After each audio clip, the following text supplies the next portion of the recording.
Tire Studios, home of the Celtics, Bruins, Revs, and Patriots. Touchdown, Patriots. Boston's home for sports is 98.5, the Sports Hub. Beasley Media Group Station. Sports Hub headlines.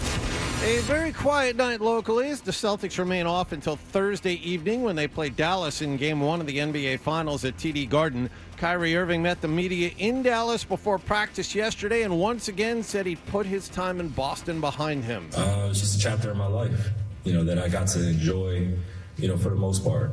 We had a great opportunity to do some special things, but it was cut short just based off personal reasons on my end. Yahoo Sports reported yesterday Danny Ainge explored an Irving for Kristaps Porzingis trade with the Knicks back in January of 2019, the winter before Irving left for Brooklyn through free agency. The Stanley Cup Finals won't begin until Saturday night when Western Conference champion Edmonton visits Eastern Conference champ Florida.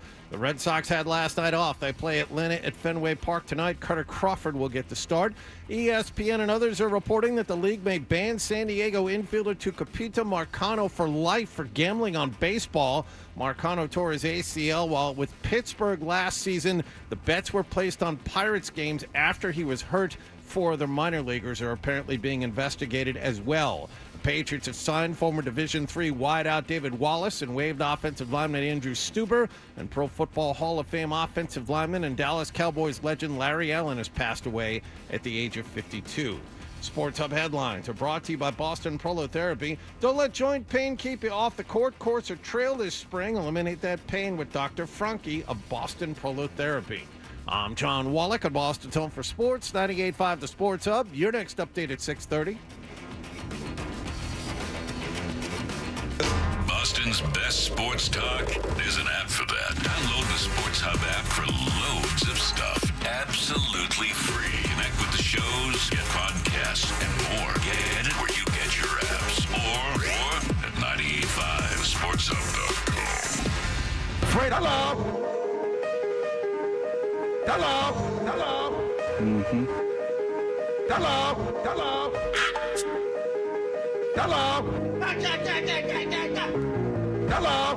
He's naked. He has a sword.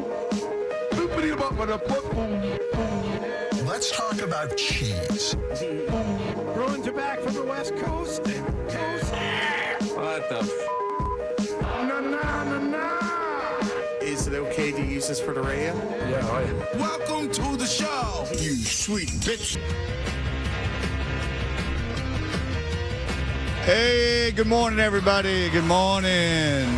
We are Toucher and Hardy. We're brought to you by FanDuel Sportsbook. Please feel free to call in 617-779-0985. You can watch us on YouTube. Search 98.5 The Sports Hub on YouTube. And subscribe.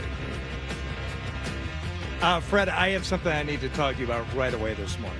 All right? Sure enough. Not a continuation of our conversation in the other room, and I assure you that as miserable as I am working with you, I will still sit here for 4 hours today.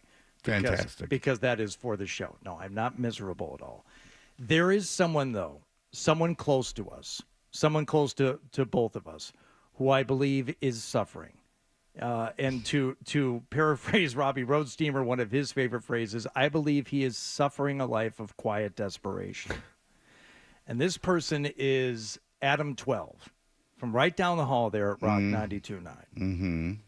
Adam 12. Your boss. Yes. Your boss. He's your boss. 92.9. One of my bosses, as you know, one of my favorite things in life is to be impressed by people. And that way, the more superiors I have, the more impressed I am as people in positions of power.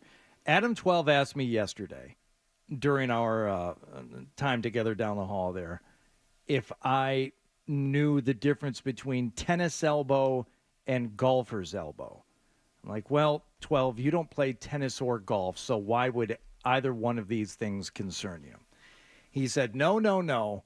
I believe I'm getting some type of tendonitis strain because I've been just working so much lately and practicing so much lately with his trombone. He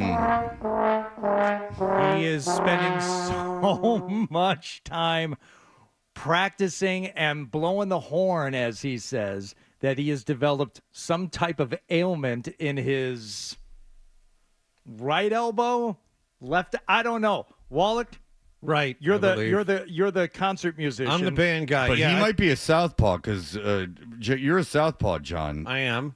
So would that be your left hand or your right hand that you'd be I doing think the trumpet? slide is worked with the right hand. Even if you're left-handed, they don't make a left-handed trombone? I don't know the answer to that. Great call. I don't know if they do make a left-handed trombone, couldn't Fred. you That's a just good point. Turn that sumbitch upside down? No, right? Because you were in the wind section. Yeah, no, I wasn't a brass instrument. I was a wind instrument, so you're correct. I could have this wrong. But the woodwinds were that divided. There was a schism between the woodwinds and the brass guys. Sat in different sections of the orchestra, Fred. Yeah, that's true. But you guys didn't matriculate. No, we didn't fraternize with the brass. Why would we? Was there honestly? Because John, if you don't know, played clarinet in the high school band. Yes. Here's him playing. This is not him on the guitar or bass or drum.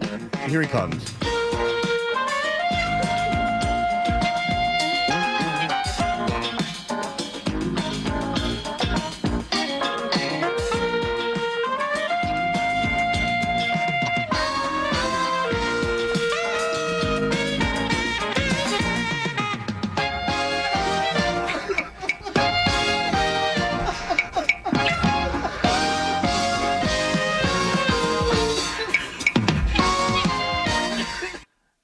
Yep.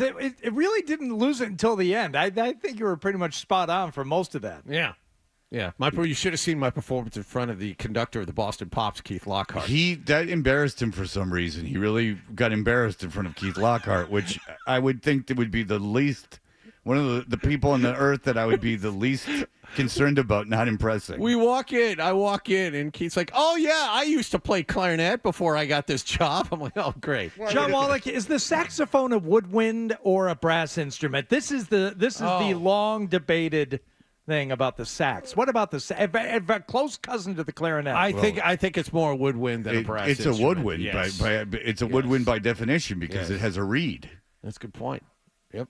But it looks more like a trumpet or a cornet or a bugle, or in terms of its finish. Bugle, You got to use the buzzing sound. I even played the baritone in elementary school, which is an instrument you don't even hear about anymore.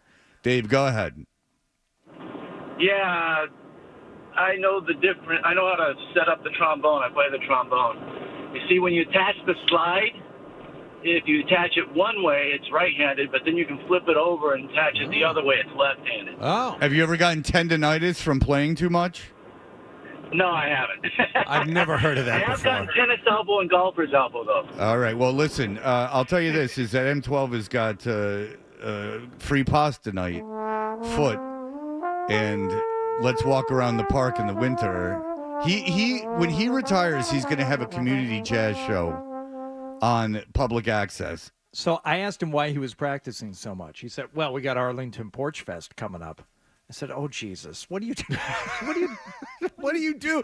Why would there be need for a trombone during Arlington Porch Fest? I know exactly what he's going to do when he retires. He's gonna be one of these guys that hangs out at the library. He's going to be in a jazz. I'm not saying he's not going to enjoy his life, and then he's going to want to keep a foot in radio. So he's going to have a Sunday morning community jazz show. That got his way into Northeastern, by the way. That paid his way, that trombone. That he got a scholarship. He had a trombone scholarship? Yep. Couldn't get into Berkeley? What happened? No, he wanted to go to school. Oh, okay. He didn't want to go to a training ground for Guitar Center.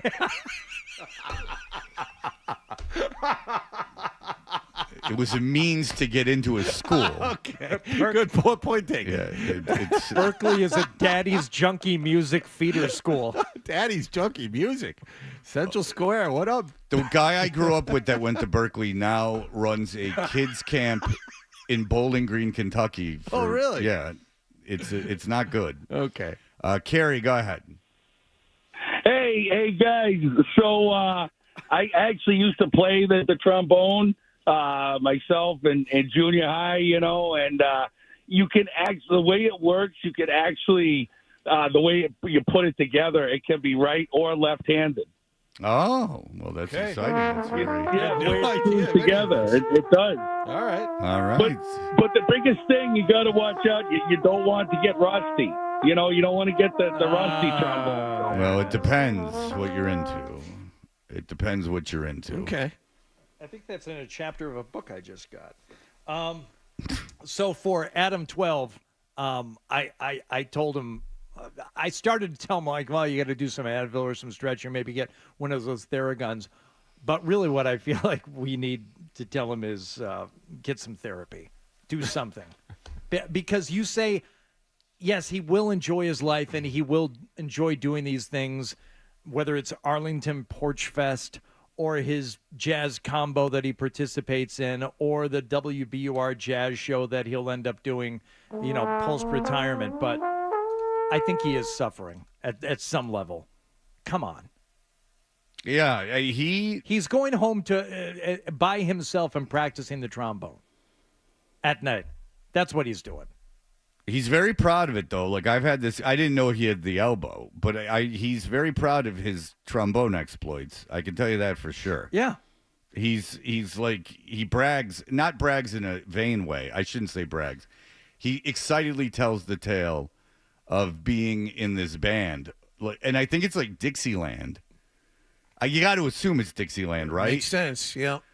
I don't think it's like cool jazz, like with a trombone.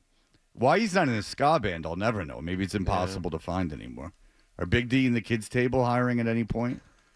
A trombone is a very multifaceted instrument. But he also said that somebody had like their kid at one of their practices recently, or somebody's like neighbor or cousin stopped by, and there was a little girl there, and they were in the, they're in the middle of a set. They're in the middle of blowing some hot riffs, and the child who was watching them kind of approached, and they stopped and said, "What?" She goes, "She wants to give you guys a penny."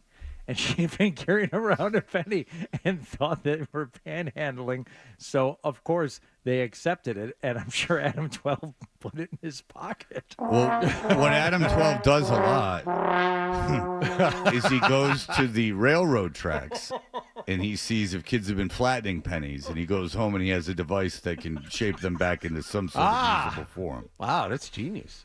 Yeah. Well, he figured it's $20 for the thing, and he's like, that's only 2,000 pennies. And he said that I can, for 2,000 pennies, it pays for itself. Mm-hmm. Enjoy the energy that live music creates on Arlington's lawns, porches, gardens, stoops in a day of festivity and merriment, the townwide festival. You can listen to a range of musical genres from A to Z, Americana to Zydeco. Watch creative. Oh, gee. Yeah, I mean, it's Zydeco. Like it's Dixieland stuff. Yeah. Well, Zydeco. Do you have to wear those dumb outfits when you do Dixieland? Jim Norton has a video that he absolutely hates of a guy dancing to Dixieland, and I think it's the video he hates most in the world. And it's a guy in New Orleans dancing to Dixieland, and he's got this stupid smile on his face. And it's Jim Norton will talk about it for like a half an hour, how much he hates the guy and what he wishes would happen to him. But let's not blur the lines between Dixieland and Zydeco. Zydeco is Clifton Chenier. This has got a Cajun French influence to it, Fred. And this is, I would argue that Zydeco is the superior genre above Dixieland. Yeah, you have a much more sophisticated ear than I. I can't tell much of a difference. It might be worth playing at some point because there's so much time. But this is just to pivot very quickly, and it's not. It has nothing to do with what we're talking about, but it did come to mind. So I'll be listening because I said Jim Norton. So I was listening. I wasn't around in the early 2000s, late 90s in Boston, but I listen to like old like Chip Chipperson, like from O&A stuff sometimes on YouTube, and it will like immediately go into something else. The promos that AAF was playing against WBCN are insane. The stuff they said in there is insane. There was something that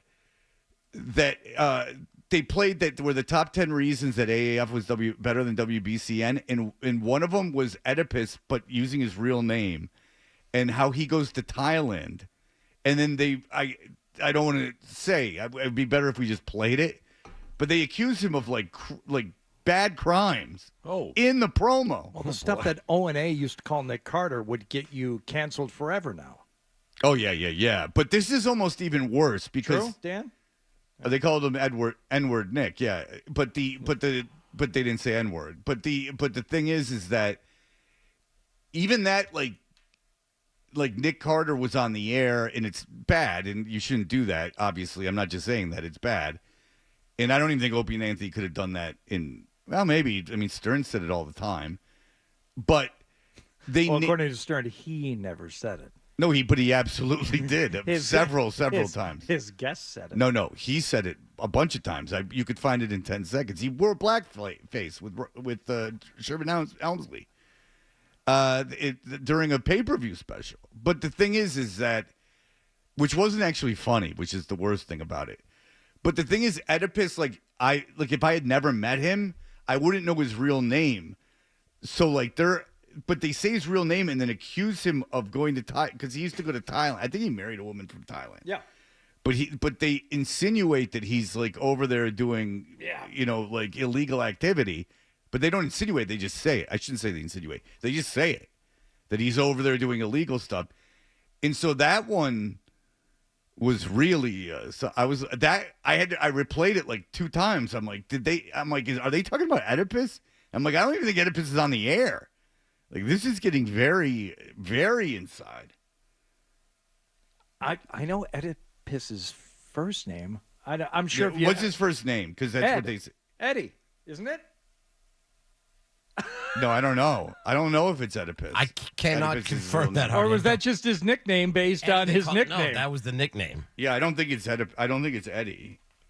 I saw it so many times. Yeah. Okay, it's Eddie. All right. Edward. So they say Tyson. Edward. Yeah, they say Edward in the promo then. Yes. Whatever it was they say.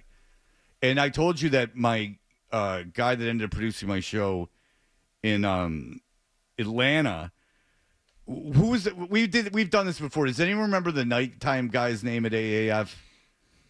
It was Opie. It was Greg Hill, whatever in the midday. Rocco and Birdsey. Rocco, yeah. So he goes into Rocco's show, and this is the story he tells.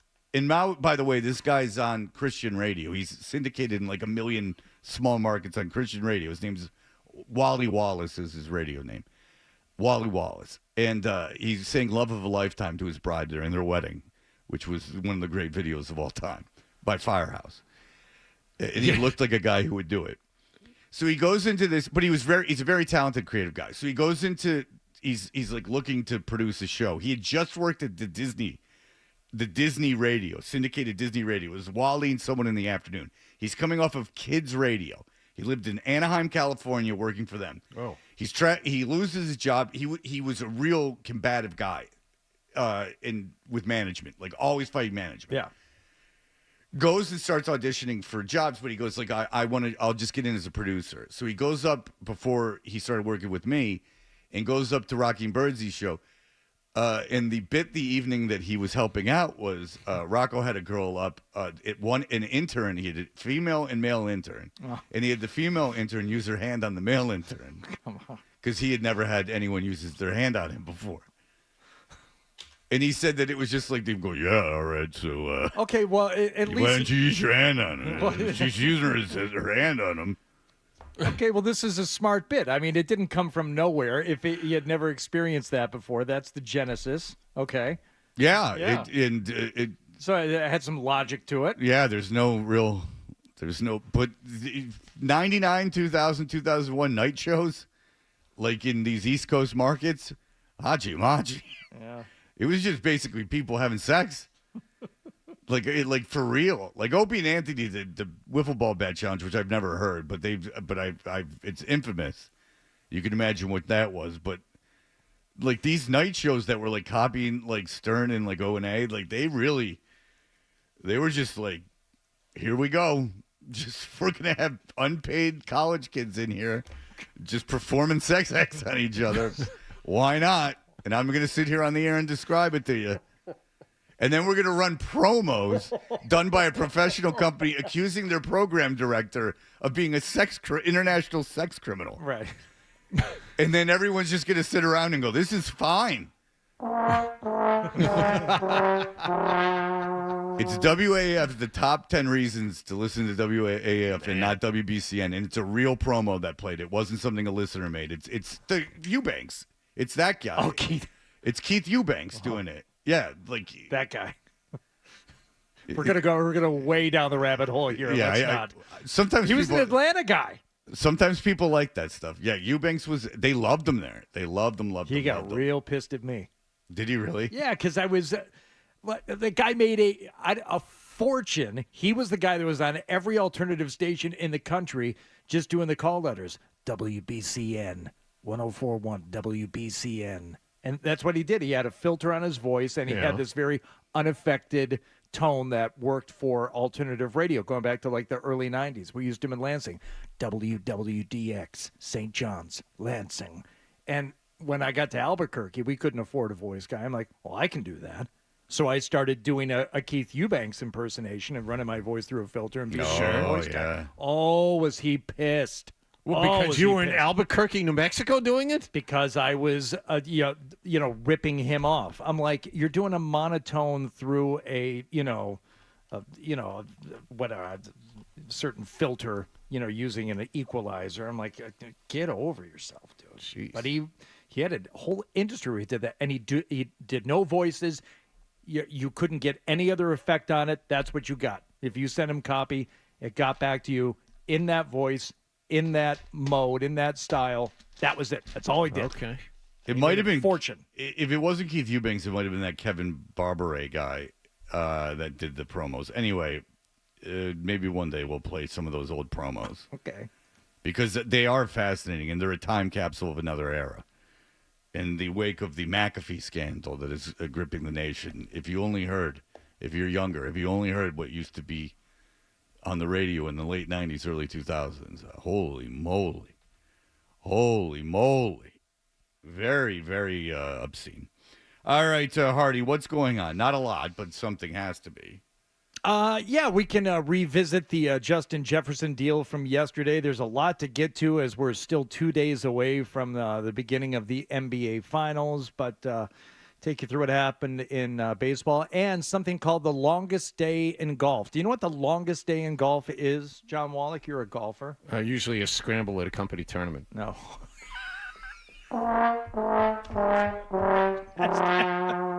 Best I could come up with. No, I'll tell you what it was. Real quick, Be Real. O&A had Mark Parento's mailman on the air to talk about him being gay before it was widely publicly known he was. Wow. There you go. He found his mailman. That means that they had an intern stand in front of his house until the mail came. God. Where's Milliken's cousin? Yeah, Milliken. Let's go to all our enemies' houses and find out what they're getting in the mail. All right, we will be back in just a moment. More.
guy making porn music.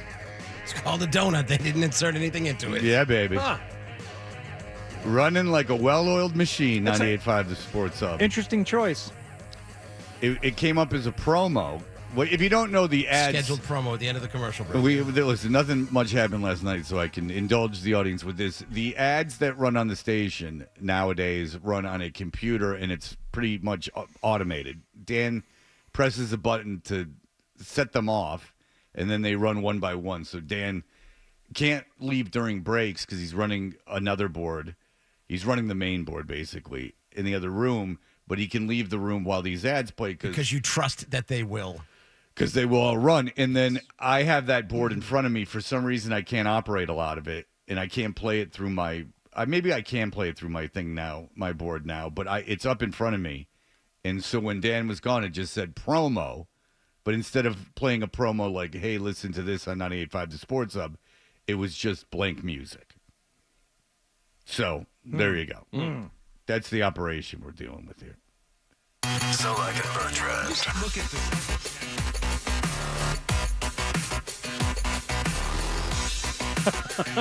This is just Zolak on a keyboard.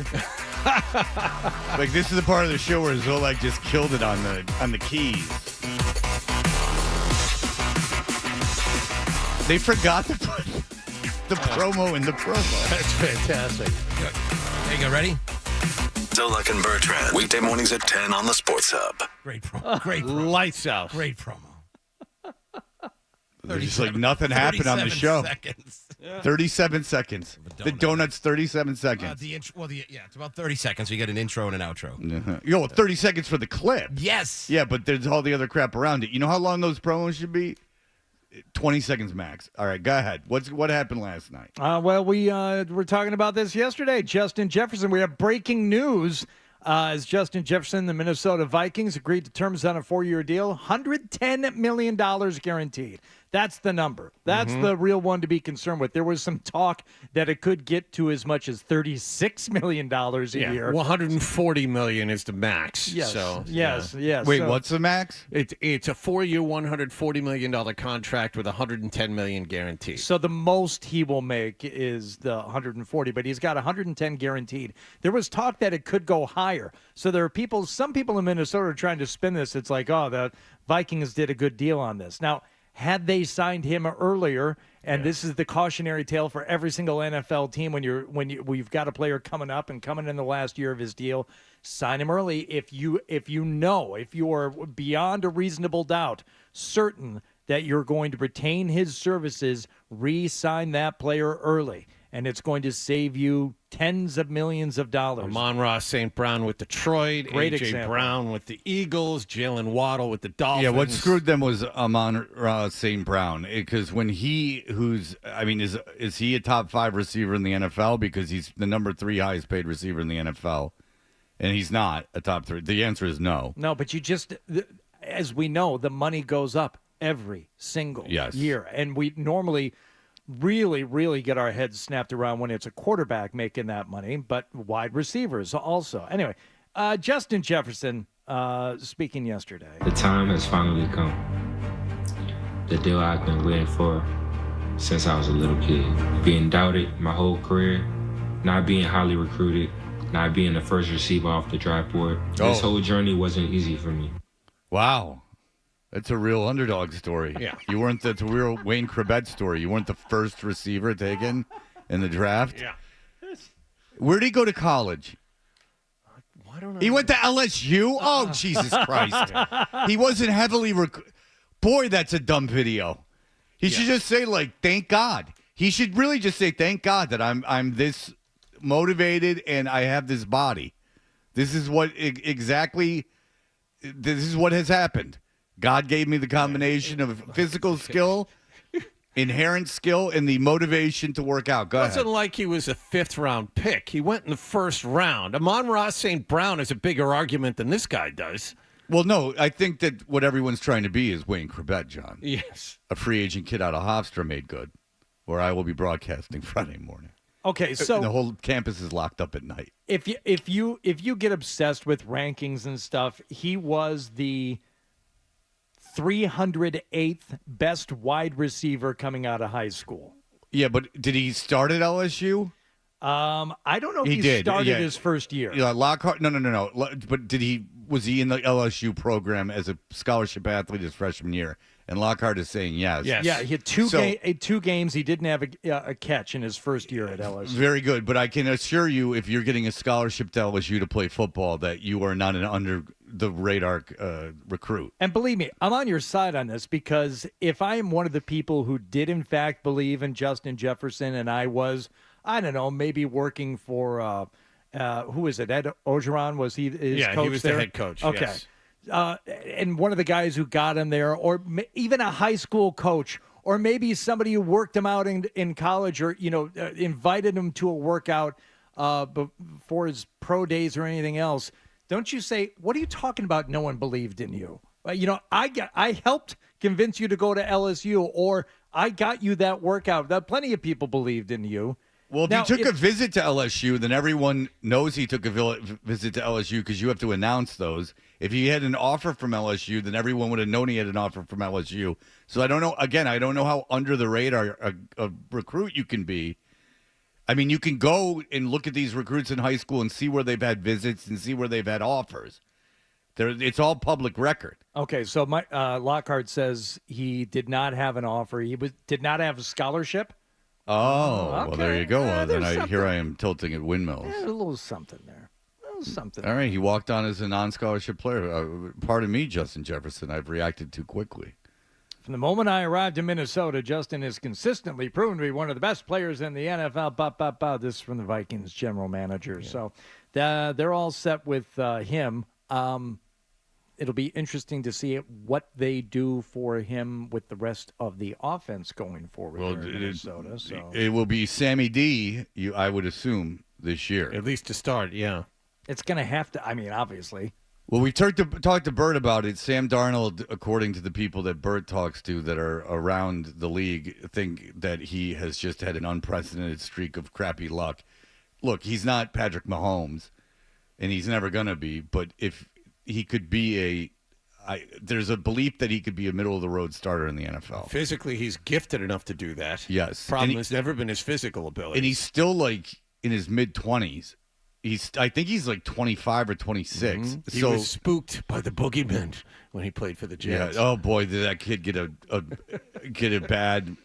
bad lot. The idea that was mic'd up, and the idea that the league released it. Yeah. You just screwed the kid, and you're the league. The league made you look bad. That's not good. No. Yeah. If you don't know, Sam Darnold, the Jets were playing the Patriots, and Darnold went to, he thought, the comfort of his coaching staff and said, man, I'm seeing ghosts out there. And then the NFL said, oh, that's great audio. Yeah. Let's promote the league by saying this. And Sam Darnold then got crushed by the New York media. Then Kyle Van Noy was like, marketing opportunity. Let's do that. Let's make T-shirts and everything. Yeah. No one has tried in the NFL less successfully and harder to become famous than Kyle Van Noy. But you know who this really screws over? This Jefferson contract. Dallas.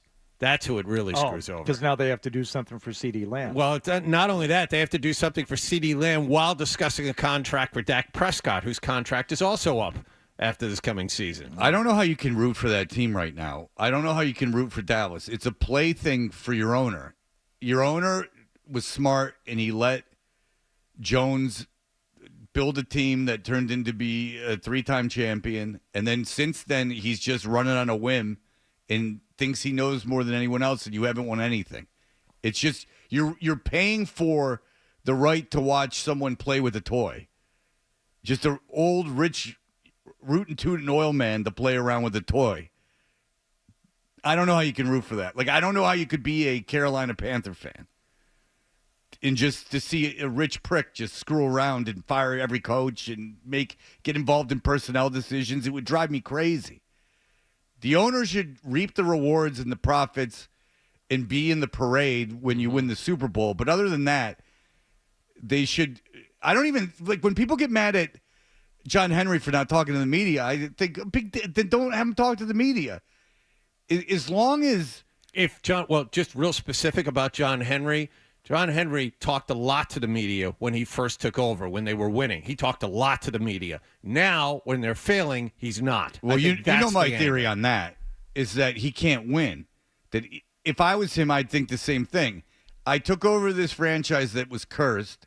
I came in here. I keep winning championships. I built this thing up, won all these championships, and still you're crapping all over me. Why would I talk to any of you? That would be my thought if I was him. And the other side of that is I believe the anger is justified because he has left this team to rot. Yeah, but I think some of that is that even when they were winning, people were ripping on him. Oh, so he's being vindictive?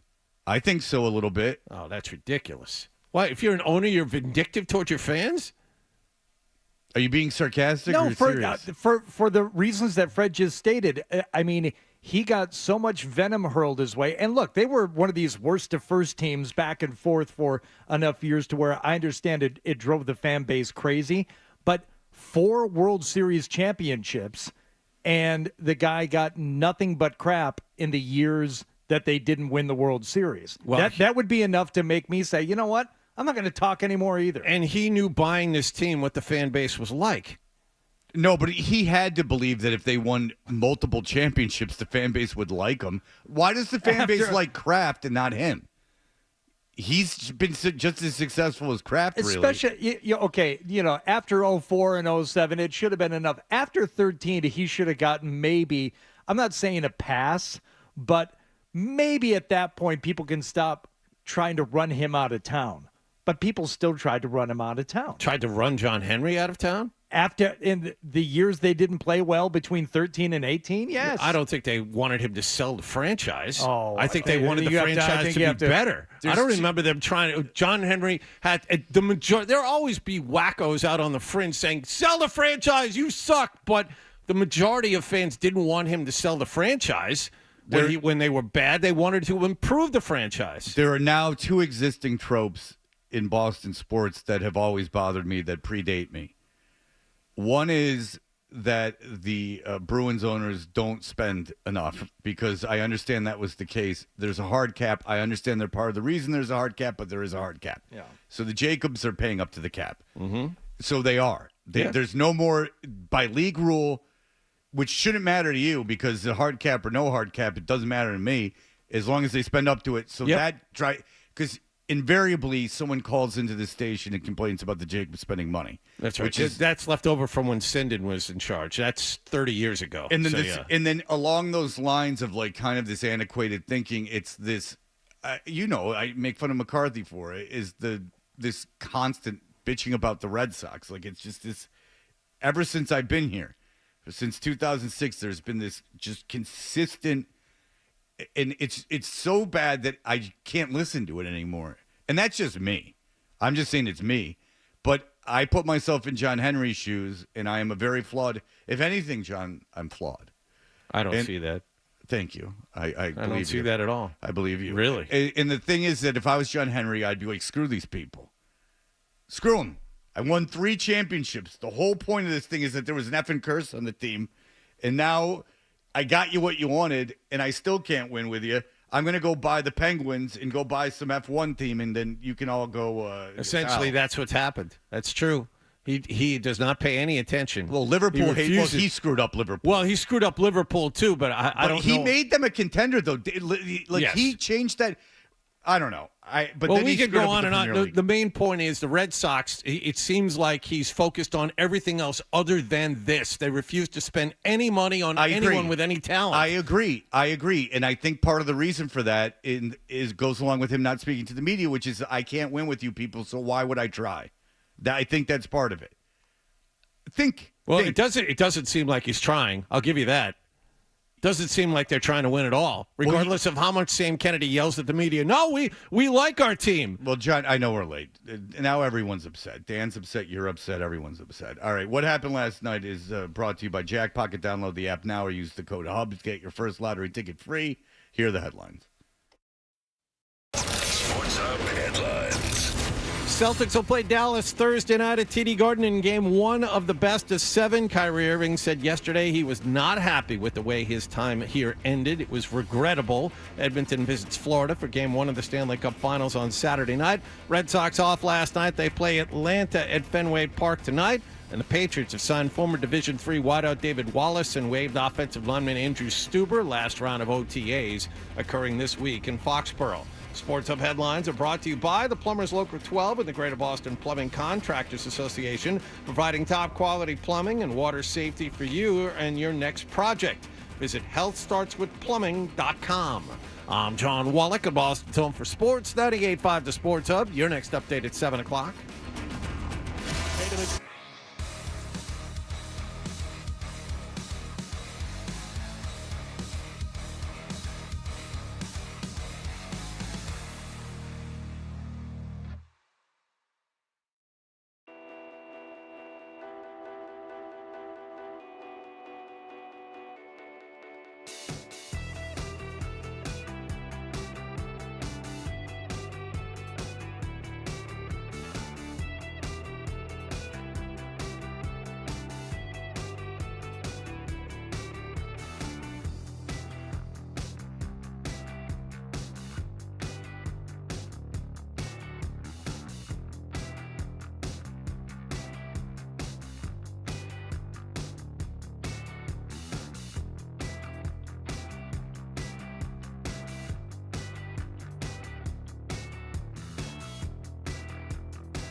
Hey, we're Toucher and Hardy. All right, so Nick's answering phone. Oh, no. Oh, Milliken's cousin's here. It's very exciting. Yeah. Hardy about the Red Sox, James Dean. Don, go ahead. I'm fascinated with what this is. Hey, Hardy, how's it going there, buddy? Good. Listen, Fred Toucher. Oh man, my first time calling the show, and big fan of Fred Toucher. Who is this? And this is Don from Carver. Oh, Don! Don is a regular caller into the midday show. Well, this Fred. is very exciting. This Don. is Welcome. great, Don. How have you been? Okay, how you been? Oh, fantastic! You're gonna love Don. You seem to have taken to this show like a duck to water. Is that the old cliche? That is 100% accurate, Don. God bless you. All right, now just sing your song and let Fred enjoy. Go ahead. Shoot. Go ahead. Baby. Here. No. Here we go, Fred. Listen, you're talking about the Red Sox, okay? I'm an older guy. Grew up with the Red Sox before the Patriots. I'm 78 years old. All right. 78 years young, Don. Go ahead. That's it, Fred. Listen, they were the only game in town. They were the old town team, and I live and die with them still.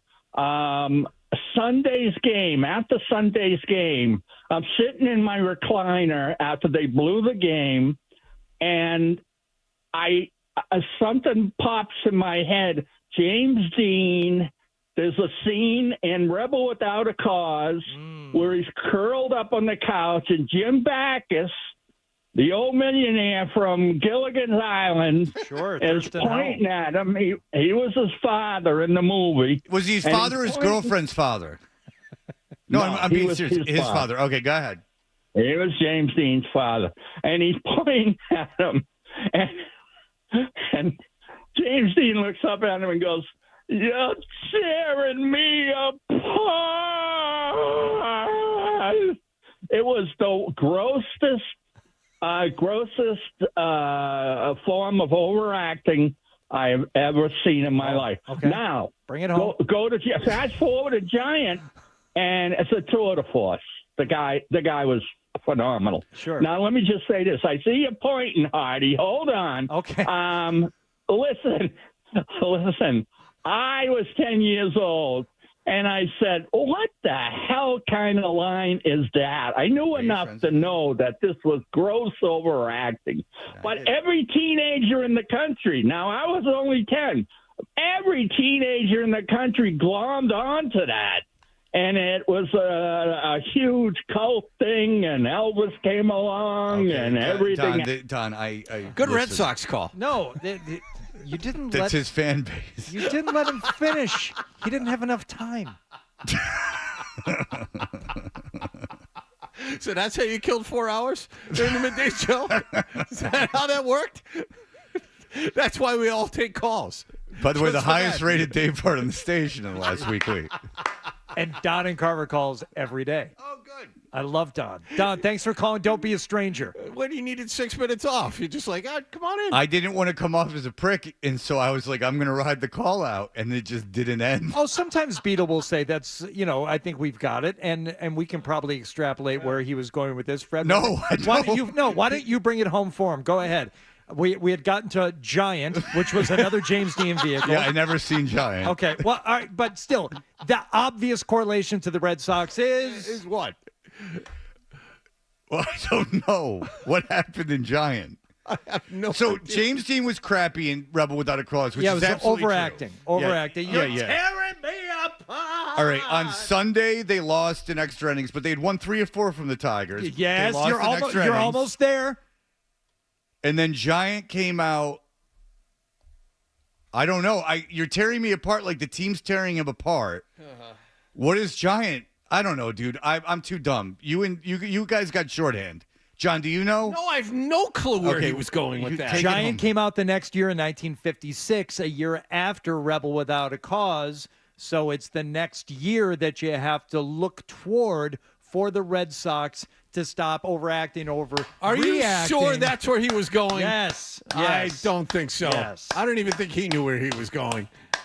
That is no. That is shorthand. I think Hardy's trying to save an old buddy And of it's his. the that makes it's sense. the supporting cast. James Dean was lifted by the co-starring performances of Elizabeth Taylor and Rock Hudson and Giant. You know, who did he have? Thurston Howell that he was acting with in Rebel Without a Cause. So he needed a better supporting cast the next year, much like the Red Sox will need a better supporting cast next year to support some pretty decent pitching and Rafael Devers if they don't trade him. Okay, there you go.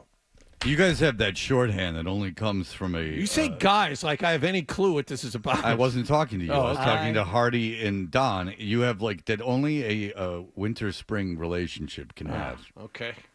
It is only that a mentor can have with his mentee. It's obvious that you two have been around the block together before. Once James Dean got on the screen with Dennis Hopper, then he was able to truly flourish. I couldn't tell you how hard I was trying not to hang up on the guy.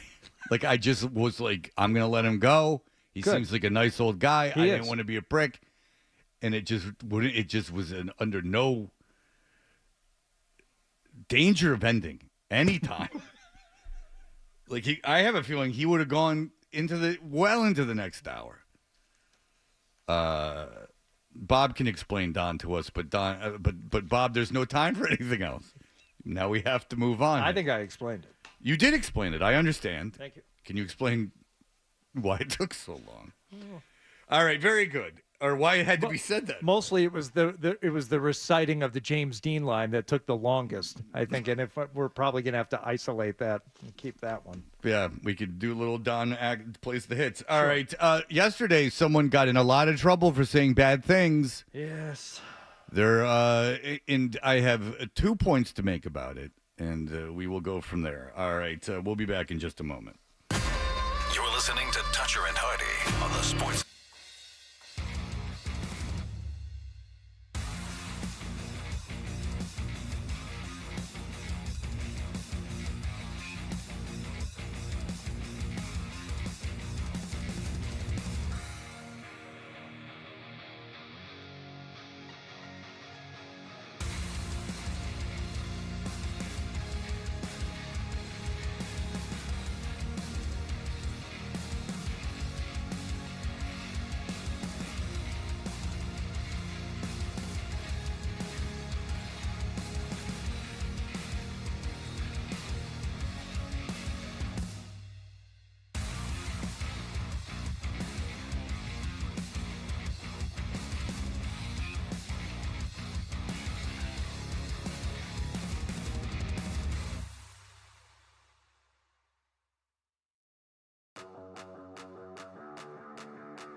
Fire Studios, the home of the Patriots, the Celtics, the Revs, and the Bruins. Boston's home for sports is 98.5, the Sports Hub. Beasley Media Rotation. Sports Hub headlines. The Celtics remain idle as they continue a 9-day break before the beginning of the NBA Finals, which begin Thursday night at home against Dallas. The last time Kyrie Irving faced the Celtics in the playoffs, he lost control a little bit, but he insists he's a changed man. I wasn't my best self during that time, so when I look back on it, I just see it as a time where I learned how to let go of things and learn how to talk through my emotions. Irving's Brooklyn team got swept in the first round by the Celtics back in the spring of 2022. In NHL news, Edmonton visits Florida for Game 1 of the Stanley Cup Finals on Saturday night. The Red Sox are 500 through the first 60 games of the season. They had last night off. They play Atlanta at Fenway Park tonight. Carter Crawford will start. ESPN and others are reporting that the league may ban San Diego infielder Tucupita Marcano for life for gambling on baseball. He tore his ACL while in the Pittsburgh organization last season, and the bets were placed on Pirates games after he was hurt. 4 of the minor leaguers are apparently being investigated as well. The Patriots have signed former Division III wide receiver David Wallace and waived offensive lineman Andrew Stuber. Pro Football Hall of Fame offensive lineman and Dallas Cowboys legend Larry Allen has died at the age of 52. And in tennis, Coco Gauff underway in her match against Ons Jabeur as the quarterfinals of the French Open begin in Paris. Sports Hub headlines are brought to you by DN Van Lines. Take the chance out of your move and make the sure bet with DN Van Lines, an approved mover of the Department of Defense, dnvanlines.com. I'm John Wallach at Boston's Home for Sports, 98.5 The Sports Hub. Your next update at 7:30. It's not just the games. It's the preseason, the postseason, the drafts, the trades, front office drama, the locker room banter, and you talking all about Blah, it. blah, blah, blah, blah. On Boston's Home for Sports, 98.5 The Sports Hub. You're listening to Toucher and Hardy on the Sports Hub.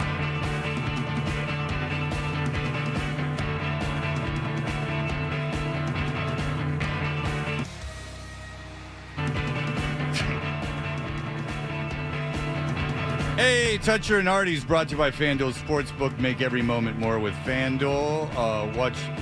Did we censor the B word out? It's him saying it, so I guess no. Okay, don't worry about it. Watch. Okay, that's fine. I just don't want to say it and then it's gonna get all like I said it. All right, watch Toucher and Hardy every morning on YouTube. Search 98.5 The Sports Hub on YouTube and subscribe to keep up to date with all the best moments from Boston's Home for Sports. Watch us on YouTube. We're very handsome. We're all working very hard. We're all picking up weights and getting vascular.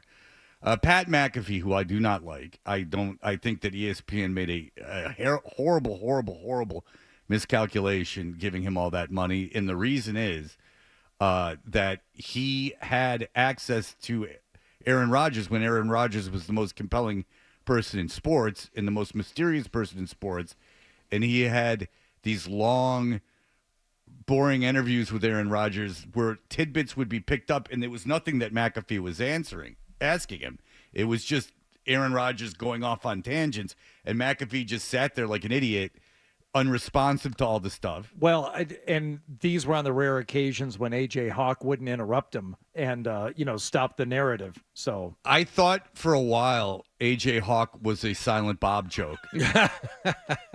Fred, no, you didn't. No, I did. Because I only saw clips of Aaron Rodgers talking on the show. Yeah. Because we all did, because it was big news. Aaron Rodgers says this on the Pat McAfee show. In whatever form, was it on YouTube? Whatever form it was on, I think it was on YouTube. He shrewdly, again, a good businessman, he shrewdly sold it to ESPN so he can swear. He's the guy who can swear on ESPN in this, that, and the third. I don't find him talented. I think that he's a douchebag. I think he appeals to douchebags. I think everyone on his show is a douchebag. He stands up when he broadcasts, which is a douchebag thing. He has a dude with an ironic mullet, which I can't stand. But these are my own opinions. Yesterday, I'm not exaggerating when I say this because I haven't sat down and watched his show except for the one time when I watched a lot when Aaron Rodgers was coming back on after something. I can't remember what it was. I've never heard A.J. Hawk speak. I have never heard him speak either. I see him puff sweet cigars if you can't go through your 4-hour show without smoking a cigar, you're doing it for effect, by the way. You're not doing it because you enjoy it. And also, I've had people go, "You're too old." Oh, no. Again, the Disney Corporation who owns ESPN, you don't get that. There's no hip guy on ESPN or working for the Disney Corporation. The cigar thing is insufferable. People with these nicotine addictions are just, they're so weak. If you don't know, Hardy has the worst nicotine addiction I've ever seen. It's one of the great joys when people say, "How do you like working with Hardy?" I'll go, "It's great," and then I'll start going, "Oh, you should see him devour these lozenges." How many lozenges per 4 hours?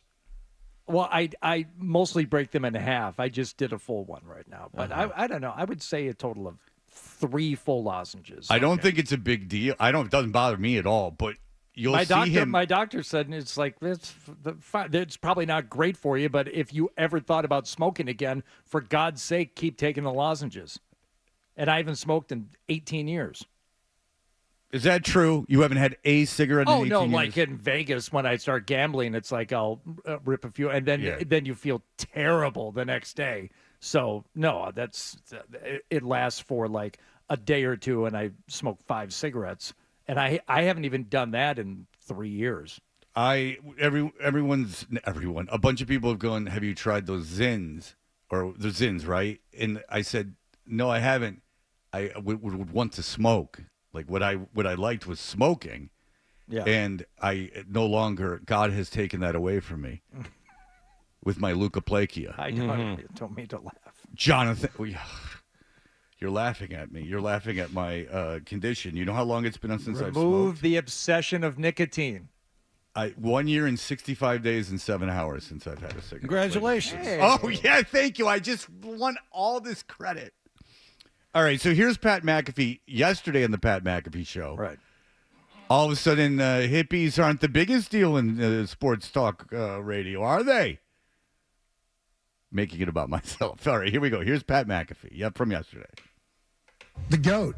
Is she what? I don't know. You're talking about Caitlin Clark, by the way, which everyone's talking about Caitlin Clark. And then I will get to my 2 points. The GOAT. Is she what? I don't know. With my eyes, I couldn't see if she's Caucasian or not. So I think what we're trying to say is what the WNBA currently has is what we like to describe as a cash cow. There is a superstar. And we're not saying that the players on the court need to act any differently. That's the athletes are going to do what athletes are going to do in any sport. And I think we're all learning that WNBA, that's old school football, baby. That is old school football. Okay, one thing I'll make the point now is no one's comfortable talking about the WNBA. This is not how his show normally sounds.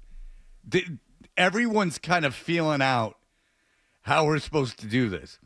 It's a very weird time because women's sports outside of the Olympics are never covered.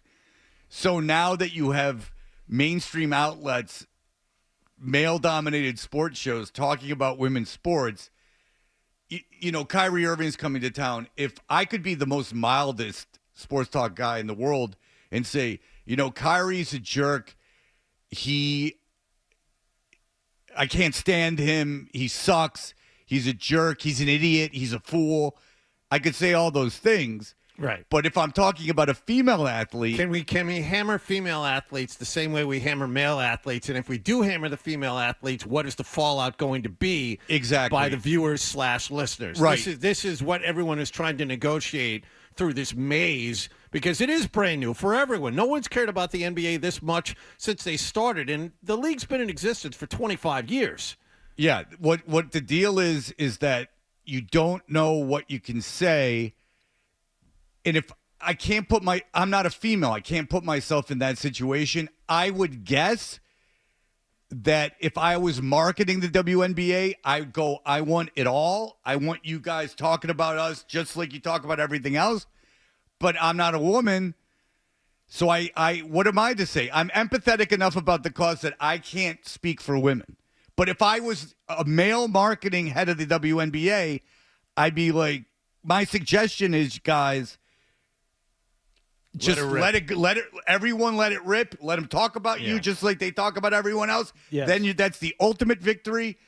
just let it happen. As long as it's about basketball, if they call you an idiot or call you a jerk, because, I mean, a more out there shocky jock type of show might call Kyrie Irving, oh, he's a prick. He's, words like that,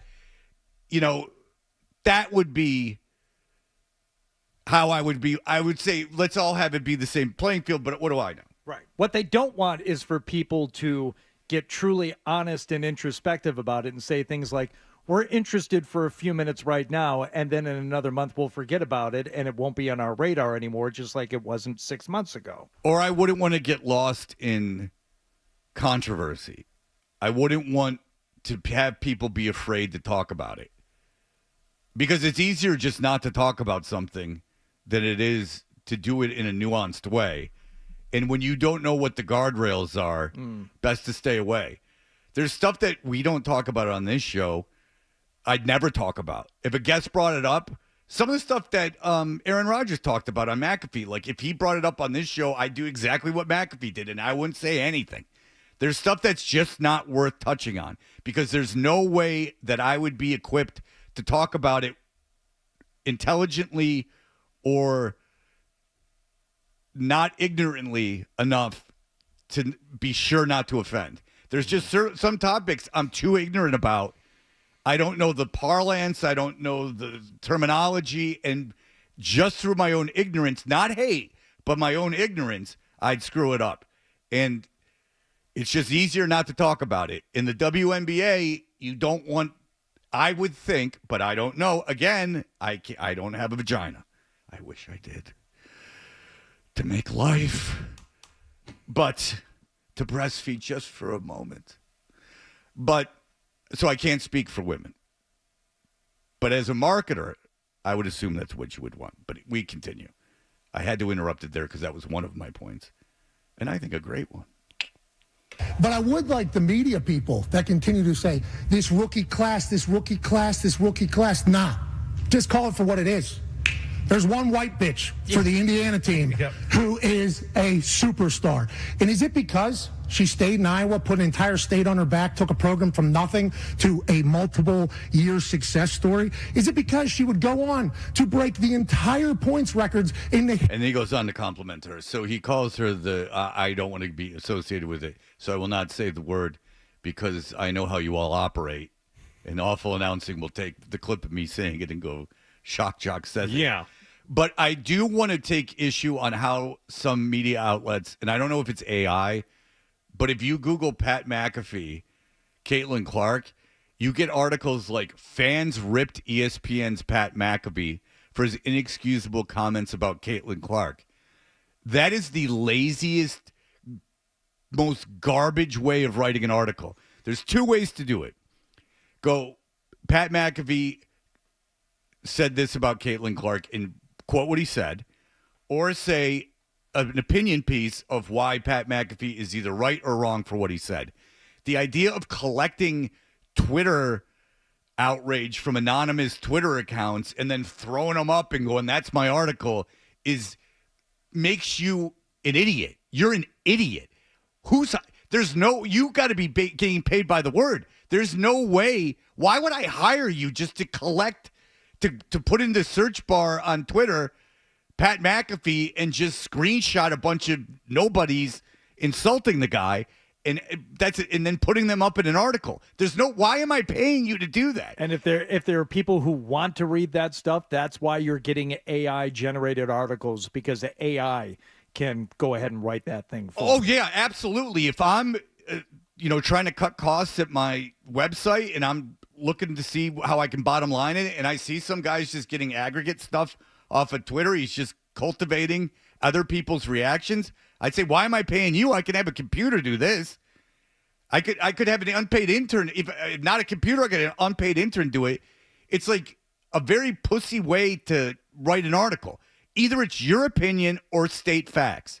Don't collect a bunch of other people's opinions and throw it up there. Now, if it's Caitlin Clark, or obviously, to be obvious, Caitlin Clark, the WNBA, even a retired WNBA Kennedy player, Carter, anybody anybody involved, who is on the record that you talk to and has something to say about it, that's fine. But this collecting Twitter comments and throwing it up and going, "That's my article," get the hell out of here, you lazy prick. And by the way, if you're doing that, I don't value. I'm siding with whoever said whatever they said. Because who are you? You're just lazily taking other people's opinions on stuff.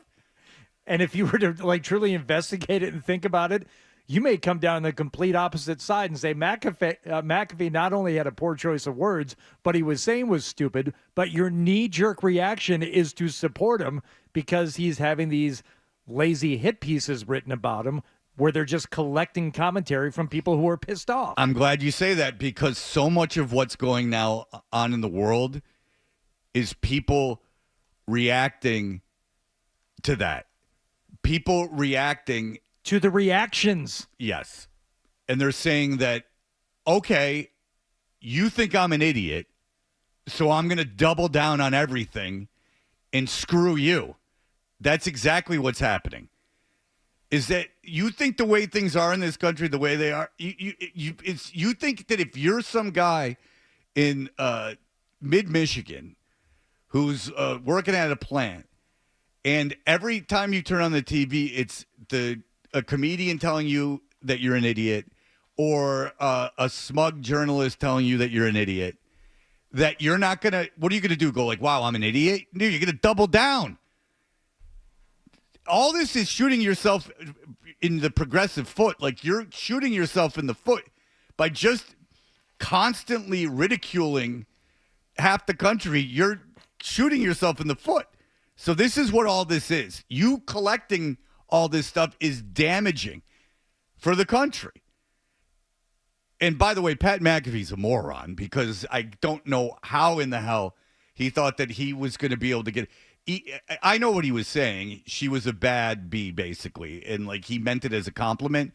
Okay, but if he's so not media savvy that he doesn't realize that that's going to happen, he's a fool. What you want to get in trouble for, Pat, is you do want to get in trouble from time to time, but you want to get in trouble by not a group of people. Yeah, that you want to get in trouble for a person, not a group of people. Not a group of and have, if it is a group of people, have it be a very loosely identified group that doesn't have any kind of organization or way of banding together. Yeah, because I made a comment the time I got in trouble for Tebow about saying it looked like a Nazi rally, his draft party, and you would think, well, no one likes Nazis, but that pissed off who? Conservative Christians. Mm-hmm. And then they got together and they went nuts. And people all of a sudden are visiting you at your home with camera people. Yeah, and then O&A are talking about Steve right. Cooper. People and are camped outside the office. Yep. Yeah. And so there you go. So McAfee's a moron for saying that because he should know that by now he's making all this money. The thing is, that's why it was weird when he was like, I'm just trying to have a good time. I'm just trying to have a good time. No. Your good times are over on the air. Yeah, I think now it's more calculation about the next move. You take tens of millions of dollars for a high-profile gig. The fun's over. Yeah, when you say I'm awesome, you have to, A, if you are smart at all, realize there's going to be a backlash, and B, you have to constantly position yourself to make sure you stay out of as much trouble as possible. He can get in trouble, but the idea that he had to turn around and apologize the same way. As trouble as possible. No, he's just you can get picked off occasionally on the fringes, but you have to make sure you have to be smart and savvy enough, and he's been around long enough to do this, where you have to understand what you say has repercussions. And if you're going to get in trouble for something, at least have it be funny. Don't just have it be just throwing something in there that you know is going to get taken the wrong way. But, I mean, obviously, Pat McAfee should not be fired. Yeah, they just want to have a good time, though. That's like you said. But when he got in trouble the first time, or when he was having these, we just wanted to do our show. We just want to hang out. We just want to have a good time. Well, that sounds like a good show. You need to have some content in there, Pat. Right. But enough of these articles. And so if I could if I could just ask the audience to please don't click on the articles that are just collections of people's opinions from Twitter. Make the writer have an opinion, or make the writer do the research and actually print out what the person said and make your own decisions. Or see if you agree with the editorial decision of the writer. Don't click on the lazy garbage of a collective. Fans are angry. People are angry. Well, that's of no use to anybody. People are angry at Kyrie Irving, and he spoke yesterday. Mm-hmm. People in Boston are trying to get themselves worked up, but there's been an awful lot of time in between games. Very difficult to try to keep it going here. Only 2.5 more days. Yeah, there's a countdown on the TV that they've been playing on one of the news channels. Cool. It's a lot. But Kyrie Irving talked yesterday. We'll have that for you in just a moment. Toucher and Hardy, 98.5 The Sport.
I left, but still hoping for, a text back.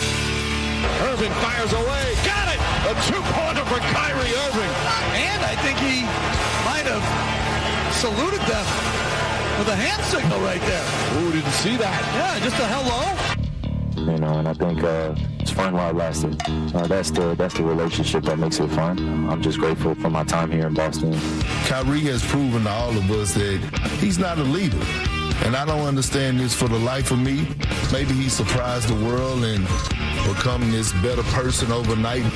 They crucified Martin Luther King for speaking about peace and social integration. You could go back to historical leaders and great people in society that do great things, and they're still going to talk shit about them. It is what it is. We want Kyrie! I know what I stand for. I'm a great family man. I have great values, core values. This basketball stuff is a game at the end of the day. We want Kyrie! We want Kyrie! What more could you ask for? You look happy. Yeah, I'm great. This is a place for me, and I'm excited to be a part of it. Who is he getting traded to? And now it's like, where is he going? So it's like, Just in case you were persuaded by Kyrie, here are some recent photos of the Earth. There's no hostility, bro. It's basketball. when I was out for those 7 weeks and not saying anything, and still people are still saying things about me, it's inevitable. Go to Mikey and Walter. Mikey. Hey, I was just calling in saying that with such a rare talent like Kyrie, it's such a shame the fans didn't welcome him in more. Talents like those are so rare they don't come by fast. I think it serves us right that now he's gone and look at what we're left with. Kyrie Irving is box office. This brother deserves $50 million a year. I would never give him a long-term contract again. The finals will start in a place where you used to play, in Boston. You looking forward to that? Yeah, absolutely. I mean, Boston's in a way in between our goals. People I'm hearing, it's because of all the time off, but a lot of people are picking Dallas now in this series, which is great because now finally there is, and as a Celtics fan, you would have to like that, I would suppose, because everything up to now has been so boring and easy that at least if people are picking Dallas, if you sweep them, people can't say you beat an easy team because they were picking against them. Now the narrative of people didn't believe in us actually fit because there are people that don't believe in the Celtics in this series. If that's what you need to get yourself going. Line hasn't moved. As a matter of fact, it may have moved a little bit in the other way. I agree with you that it's better for the Celtics to have more people picking Dallas. You don't want to be the team that's like with the one that has everything to lose going into a game. You want a good number of people liking Dallas's chances and picking them to win. In terms of betting, though, Mavericks are still. Oh, that's for game one. I'll get the whole series here in a second, but we've got Kyrie stuff to get to here. Yeah, too. Kyrie talked yesterday at a press conference. Hardy, what do you have for Mr. Irving? We'll start with this. I'm built for these moments to be able to handle circumstances like that. And I've been able to grow since then. So, of course, it's going to be a hectic environment, but I'm looking forward to it. And I see it as a healthy relationship to have with the fans. All right, so he's talking about Boston. One of the last times he was in Boston, he had a empty water bottle thrown at him. It became a big racial incident. In my opinion, lessening real incidents based on true racial hatred. And I'm sure there's numerous ones every day. But if the worst thing that ever happened to me was I got an empty water bottle thrown at me, I would be a happy man. But on the other hand, why Kyrie Irving's still a young man? Why should he not be able to evolve? Why should we assume that he's just saying all the right things to build his brand back up? What if he has truly changed? Is it impossible for one to change? John Wallach, you think so? I do. I think in this case he hasn't changed. I don't think it's a coincidence that he has found himself and evolved in literally his last chance. Everyone in the NBA saw what happened in Brooklyn after everyone in the NBA saw him promise to re-sign with the Celtics. And then 3 months later, according to Yahoo Sports, Danny Ainge was trying to trade him. He called out all the young players on the team when he was supposed to be a leader and then left. Less than a year after saying he was going to re-sign. It didn't end well here. It didn't end well in Brooklyn. No one was going to. Well, let me finish. No one was going to offer him more than a one-year contract. No one. Sure. And then he goes to Dallas and finds a club desperate enough to make sure that they want to keep their big-ticket superstar in Luka Doncic. We have to find him a running these are buddy. facts. Yes, go ahead. So all of these things lead me to my conclusion. He found a team that was willing to gamble on him. Yes. And now he has found himself magically. Okay, but maybe magically now he has changed, whereas before, there was always a bigger contract around the corner and he wouldn't change. But maybe he had learned his lesson. If there are ramifications for your actions and you grow from those ramifications, that's impossible. I'm not sure he's grown. Well, neither am I. But it just seems that everyone around here isn't it a good thing? Like if Kyrie Irving, if you hated him so much, like hated him as a person. If you hated him, not hated him as a basketball player, but hated him as a person, and he did weird like anti-Semitic stuff and all this, that just happened. It happened 18 months ago. I understand, but it didn't happen 5-10 years ago. Look no further than the man sitting right there, John Wallach. This former mess of a man. Okay. Yes. Fred, and feel free to turn your headphones off here for a second. What a piece of crap. A year and a half ago, right? Less. Ask me a year and a half ago, Hardy, you want to do mornings with Fred? No way in hell. He cleaned himself up. Yep. He took a razor to that neck. And he got himself. I know I didn't take a razor to the neck. He got himself I wouldn't have been here.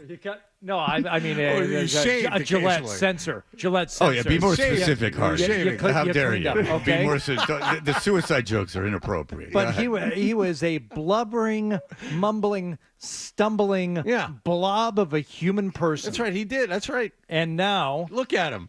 Look at him. Fully evolved human being, straight and narrow. So for you to say you don't believe a turnaround can take place in someone like Kyrie in 18 months. Not a general situation. I'm not talking about I give people you evidence in general. to the contrary. I've seen Fred do it. Fred, feel free to rejoin us. To this guy. Feel free to rejoin us now, Fred. Specific to Kyrie, I don't buy any of it. I've seen it happen with Fred. Look at John. He's spit shined and beautiful. Check you out. Thank you. You can feel free to get to your point about Kyrie and not include me. Okay. Not you, John. John, I think you. He made his point. He laid out a factual, and everything you said factually is correct.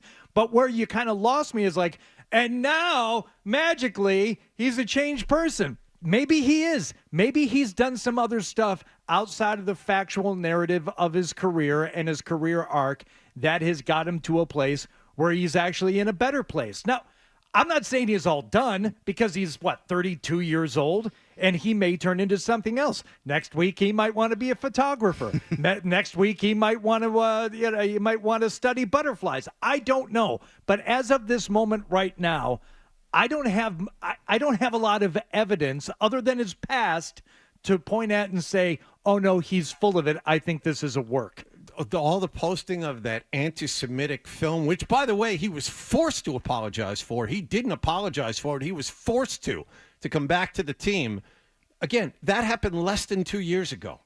I'm sorry, I don't buy the quick turnaround. Well, you were definitely in the majority. All right, what else did Kyrie have to say yesterday, if we could be so bold? Hardy? Yes. About playing at TD Garden, which he will be. I hope just 2.5 days from now. Even though I am saying a man can change, I really still do not like that it was such a big deal that a guy threw an empty water bottle. This is after he flipped off the fans while making a shot. Again, 2 years ago, this just happened. He flipped off a fan. So what? Yeah, that's not. I think flipping off a fan, getting flipped off is worse than having an empty Dasani bottle thrown at you. I really do. I think it's much more of a blow to the ego to have someone flip you off than throw an empty Dasani bottle at you. The way that was talked about around here. Which one got overblown? The Dasani bottle. So okay. I said that too, and Cedric Maxwell, I thought he'd be on my side on this one. He's like, no, that's the line you can't cross. You can't be throwing stuff. No, and I understand Kyrie getting pissed. The thing that was overblown about it was the guy. They really went after that kid. Remember they were going to charge him with assault? Yep. That was ridiculous. It was backpedaling and overcorrecting. And second of all, to make it a racial incident is insulting, in my opinion, to racial incidents. And if you've ever done anything publicly in a band or on a Kyrie field, made it a racial incident. I know. So this is a nuanced argument. I'm saying back then I am with you. Okay. I thought it was too much. Go ahead. I almost think about Gladiator, just win the crowd over. You know, it's good to hear the TD Garden silent when you're playing well. They still respect great basketball. You got a problem with that? He's above it. He's above it all. He's like, I've moved on. All you people are stuck in the past. I've moved on. You people should feel the same way. That's what I'm getting out of this. I didn't get that. I thought that he's saying, I know the crowd hates me, and what I'm going to try to do is silence them. It's part of a larger narrative with him. All of this is part of a larger narrative. You know what? Don't focus on what just happened. This is who I am now, and if you guys don't see that, I can't help you. You know, I'm evolving. I'm beyond what I used to be, and if you guys can't accept me for that, I don't know what's wrong with you. Well, I think you can because he I says think it all with that big smile on his face. It bothers the crap out of me. If he can change, then yous can change. Everybody can change. Regardless of, you know, the attention that's being paid to what it's going to be like on my end, I have a group to lead that's going to be looking to me for a voice of peace and to be able to control what I can control and also help them through it. Yeah, that's right. You're all about peace and harmony. That's now right. he lost me. Internal peace. Now he I lost see. me. Okay. Voice of peace. Yeah, that's right. When it says peace in the Bible, it doesn't necessarily mean no war. It means an inner peace that it can only come. That's right. That's going to be looking to me for a voice of peace and to be able to control what I can control and also help them through it. Everyone looks to you to lead. Everyone looks at you to be the voice of reason. And you can change. Вы можете измениться. Everybody can change. I can't stand that. I No guess more. that's better than 20 million. Oh, yes. Yeah, watching the proletariat clap, they're like, you know what? He's on to something. They won him over. He took a punch. The guy could let someone beat him senseless. Clubber Lang, he refused to put his hands up even to block his head. He just let Clubber Lang hit him in 3. Mm-hmm. Rocky had a very strange way of tired him out. Because you could, the guy boxing you could tire himself out just as easily hitting your hands as he could hitting your head. Mm-hmm. But it's not manly if you do it that way. You got to get really beat up for it to be manly. The way Clubber Lang hit him, Rocky, I would question if he would survive that. Yeah. Hit me in the temple really hard 5 times. I'm going to let you tire out. You can't handle 10 rounds of hitting me in the head over and over. Look, you may be going down a road you don't want to go down because I've probably seen Rocky, and I've seen a lot of movies a lot of times. I like nothing more than rewatching a movie, but Rocky 3 was one of the 3 movies on HBO. Mm-hmm. And me and Rob Poston and Mark Harper, we watched it endlessly for one entire summer, definitely. But we watched it over and over and over again. And the scene you're referring to is when he keeps coming back and says, come on, hit me hard. You can hit me harder than that. And Clubber would do the, and he would put his hands up at the last second.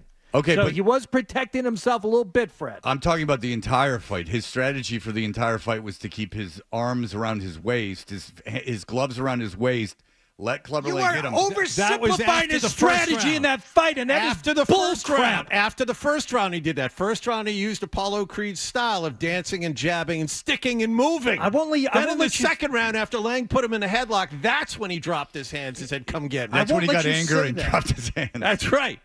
I'm so angry I let you hit me. Yep. You really pissed me off now. Didn't Paulie look at Apollo and said he's not getting killed? He's getting mad. See? You're making me mad. I'm going to let you hit me even more. That's right. That's how he pisses. Got him. Why don't you kick me in the balls? Why don't you put on heels and stomp on me? Now you sound like Eddie Money. You're just rewriting the story of roll me up in the carpet naked and put me in front of the package store and let people step on me. I'm not going to let you rewrite the narrative of Balboa Lang 2 and say that he had his hands down the entire time. Just Well let him punch done, him in the Hardy. face, Couldn't have said it better that's myself. not accurate. That's right. Go You know back what and watch tires the people tape. out is going to the bathroom. If I could only somehow figure out a way to get him to go to the bathroom. Hey, Clubber. Yep. I have my hands in a circle. Flush. All right, we can have more Kyrie Irving from yesterday, and John can continue his belief that people can't change, that we are stagnant, that neuroplasticity is not something that exists, that we are forever cursed to be the way we were right now. There's no hope for change.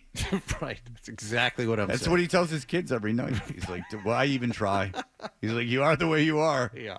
They go, Dad, I got a D on this test. All right, stupid. And then his kid looks up from the couch and says, "You're tearing me apart." I was trying to show you this. Is this him? No. Okay, I thought it might really be. All right. We'll be back. Here are the headlines. Sports Hub headlines. Celtics in Dallas, a little more than 48 hours away. That'll be game one of the NBA Finals at TD Garden. Stanley Cup Finals don't start until Saturday night, and they happen without the Bruins. Edmonton will visit Eastern Conference champion Florida. Red Sox had last night off. They get Atlanta at Fenway Park tonight. Cutter Crawford will start. ESPN and others are reporting the league may ban San Diego infielder Tucupita Marcano for life for gambling on baseball. Marcano out with an ACL last year in Pittsburgh, and that is when he placed the bets on his own team. Patriots have signed former Division III wideout David Wallach.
We are brought to you by FanDuel Sportsbook. Make every moment more with FanDuel. Kyrie Irving spoke yesterday.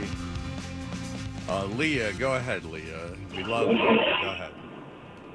I'm just curious as to do you think that this is what Kyrie Irving wants? He wants us to talk about him consistently because he's coming back to Boston, no matter what? I don't understand. What are you saying? Meaning, all I've heard about is Kyrie Irving coming back to Boston, and do you think this is what he wants? No. Do you? Do I? Yeah. Yeah. Do you think this is what he wants? I'm asking the question. You don't think this is what he wants? No, I think that. I don't think that he wants to be the. I don't think anyone wants to be a heel unintentionally. I think Kyrie Irving probably in his perfect world, and I understand what your question is, like, this is playing right into like what he wants, and this is going to fuel him. No, I think you'd have to be a sociopath. I don't think he is to come into the Garden and hear constant booing every time you touch the ball and having stuff yelled at you. And no. Does he mind being the villain or being, the opponent in another building? No, that's half your life in the NBA. But he probably doesn't want to feel hated coming back here, and this is all part of his master plan. No, I don't think he wants that. Yeah. Okay. No, I don't think so at all. I think that in an ideal world, you realize is in the NBA Finals you're going to be booed and that you want to silence those boos, and a lot of professional or collegiate athletes will tell you that making the crowd, even high school athletes, making the crowd shut up is as satisfying as having your own crowd cheer for you. And you might want that, but I don't think that he relishes having to sit on stage and answer a bunch of questions about going back to Boston and answer them, even though John thinks he can't change. No. And if to play into Wallach's point, if you want to believe this is just an act and this is a work, maybe it is a way to get people to calm down a little bit. I'm just going to show them that I've changed and maybe stop the constant booing because it has to wear on you. He's going to experience it for 48 minutes on Thursday and then again a week and a half later when they play game 2. Right. He's going to have this, and nobody could want that, not for the full time. And he says, it's not just him, it's the team, but he says he'll take it on himself. I'll take the brunt of it, of all the yells and stuff like that and all the remarks, but I've been able to grow since then and acknowledge that, I just can handle things better, especially when I want to put majority of my energy towards playing well. Go ahead, John. No, he shows up in Dallas. He gets traded there after blowing up Brooklyn and making a mess here, and he realizes, you know what? I'm done here. This is my last opportunity. I have to act well. And you know what? He turns it around just in time for Dallas to give him a massive 3-year, I think it was $120 million contract. No other team was going to offer him. But what is the what's the alternative to that? What do you wish he was doing? What do you mean? What do I wish he was doing? He can't win by doing this with you. What could he do that would make He can't win at all with me. Right. So no matter what he says, you're not going to believe it. No. Correct. You realize that's an unfair position to put someone in. Fine.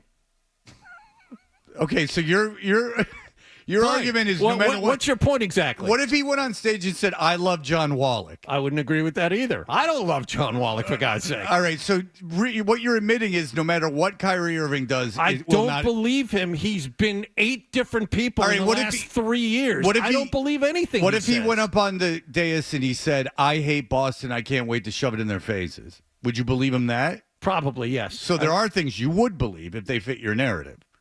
Fine. Yes, I have a fully formed belief of what Kyrie Irving is, and what Kyrie Irving is a chameleon. He'll figure out whatever he has to say, what he's thinking at the time, because he's fighting. Wait, when has he proven himself to be a chameleon? He's been pretty uniformly crappy for the last 10 years. Well, no, now he's a great guy now that he's in Dallas and got paid. But that's not being a chameleon. A chameleon is consistently changing and changing to fit the situation. That's right. I'm going to stay here in Boston. I'm going to re-sign with Boston. 6 months later, he's gone. You know what? I'm going to talk with Kevin Durant. We're going to form a super team here in Brooklyn. You know what? How often did he actually play while he was in Brooklyn? No, there's no excuse for what he did in Brooklyn. He should get the money back. That he himself imploded. Yes, that is a fact. And so I'm gonna form a super team, and everyone's gonna be happy here in Brooklyn. And then that didn't happen. He grew up. It took him until his 30s, but he grew up. Took him until his 30s. So all that stuff, the posting of the anti-Semitic film online, which he refused to apologize for, which just happened. What's worse, that or you turning? What's worse, posting that or you turning your entire life against your religion, which was Judaism? His is way worse.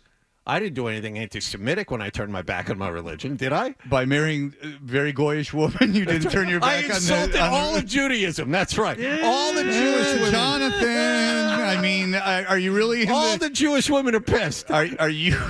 All of them. Well, I mean, I'm sure there are some. You're very thin. You think? That's very flattering. Are you going to any of the games, John? I'm going to try to, yeah. All right. Well, Kyrie. How are you trying?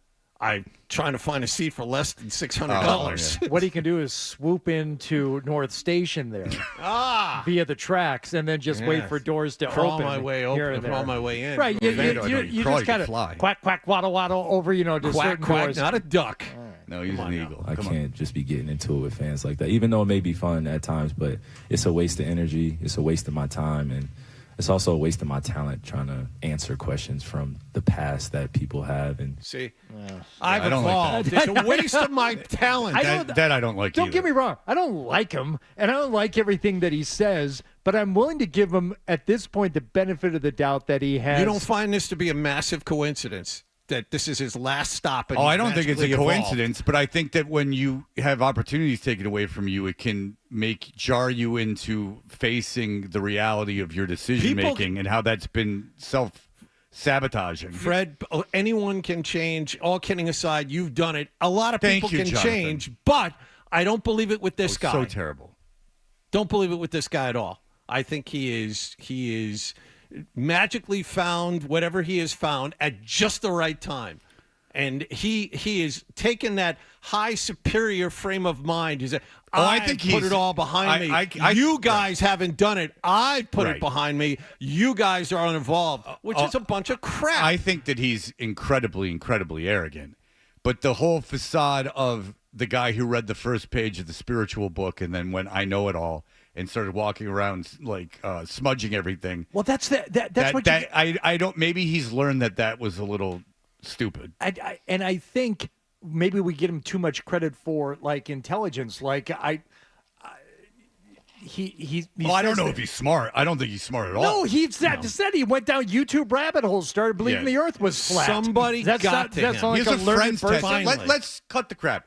He has a big tattoo on his forearm that says Friends. The show Friends. Not he has friends. It's the show Friends. Right. Mm-hmm. Non-debatable. He said it.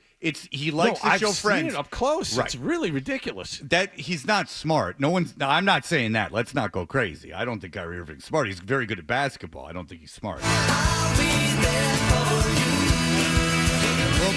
John's no friend of his or a friend of Judaism until it suits him in his argument. And that's what he did. All right, so we'll be right back. You're listening to Toucher and Hardy on the Sports Hub. Swing for the fences this MLB season with FanDuel, America's #1 sports book. Dinger Tuesdays are back. Hey, today is Tuesday. And you can turn dingers into dollars all season long, especially today. Bet on your favorite.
Hardy.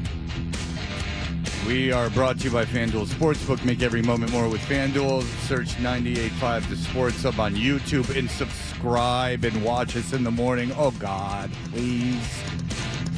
I got emails the last couple days from people, or starting Friday, right? And people are saying, is there really a police detail at the station? Are you kidding? Oh, no. I'm not kidding.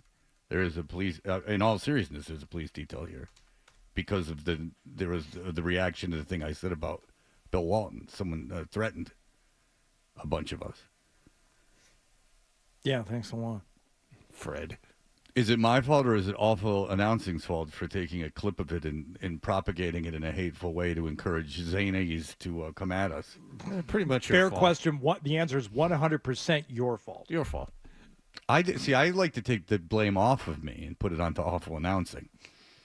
Okay.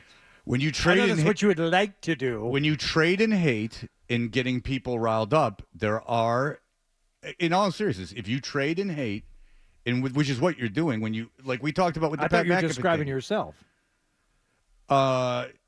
Yeah, but I'm not deliberately trying to get people riled up about someone else. Like I was just defending Kyrie Irving very eloquently against John's hateful remarks. Yeah.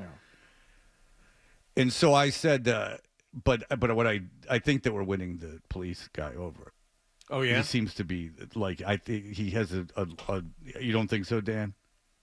You don't think that we're winning him over? Well, some of us are, but I don't know about all of us. What are you looking? Huh? Go ahead. Who's not winning him over? John.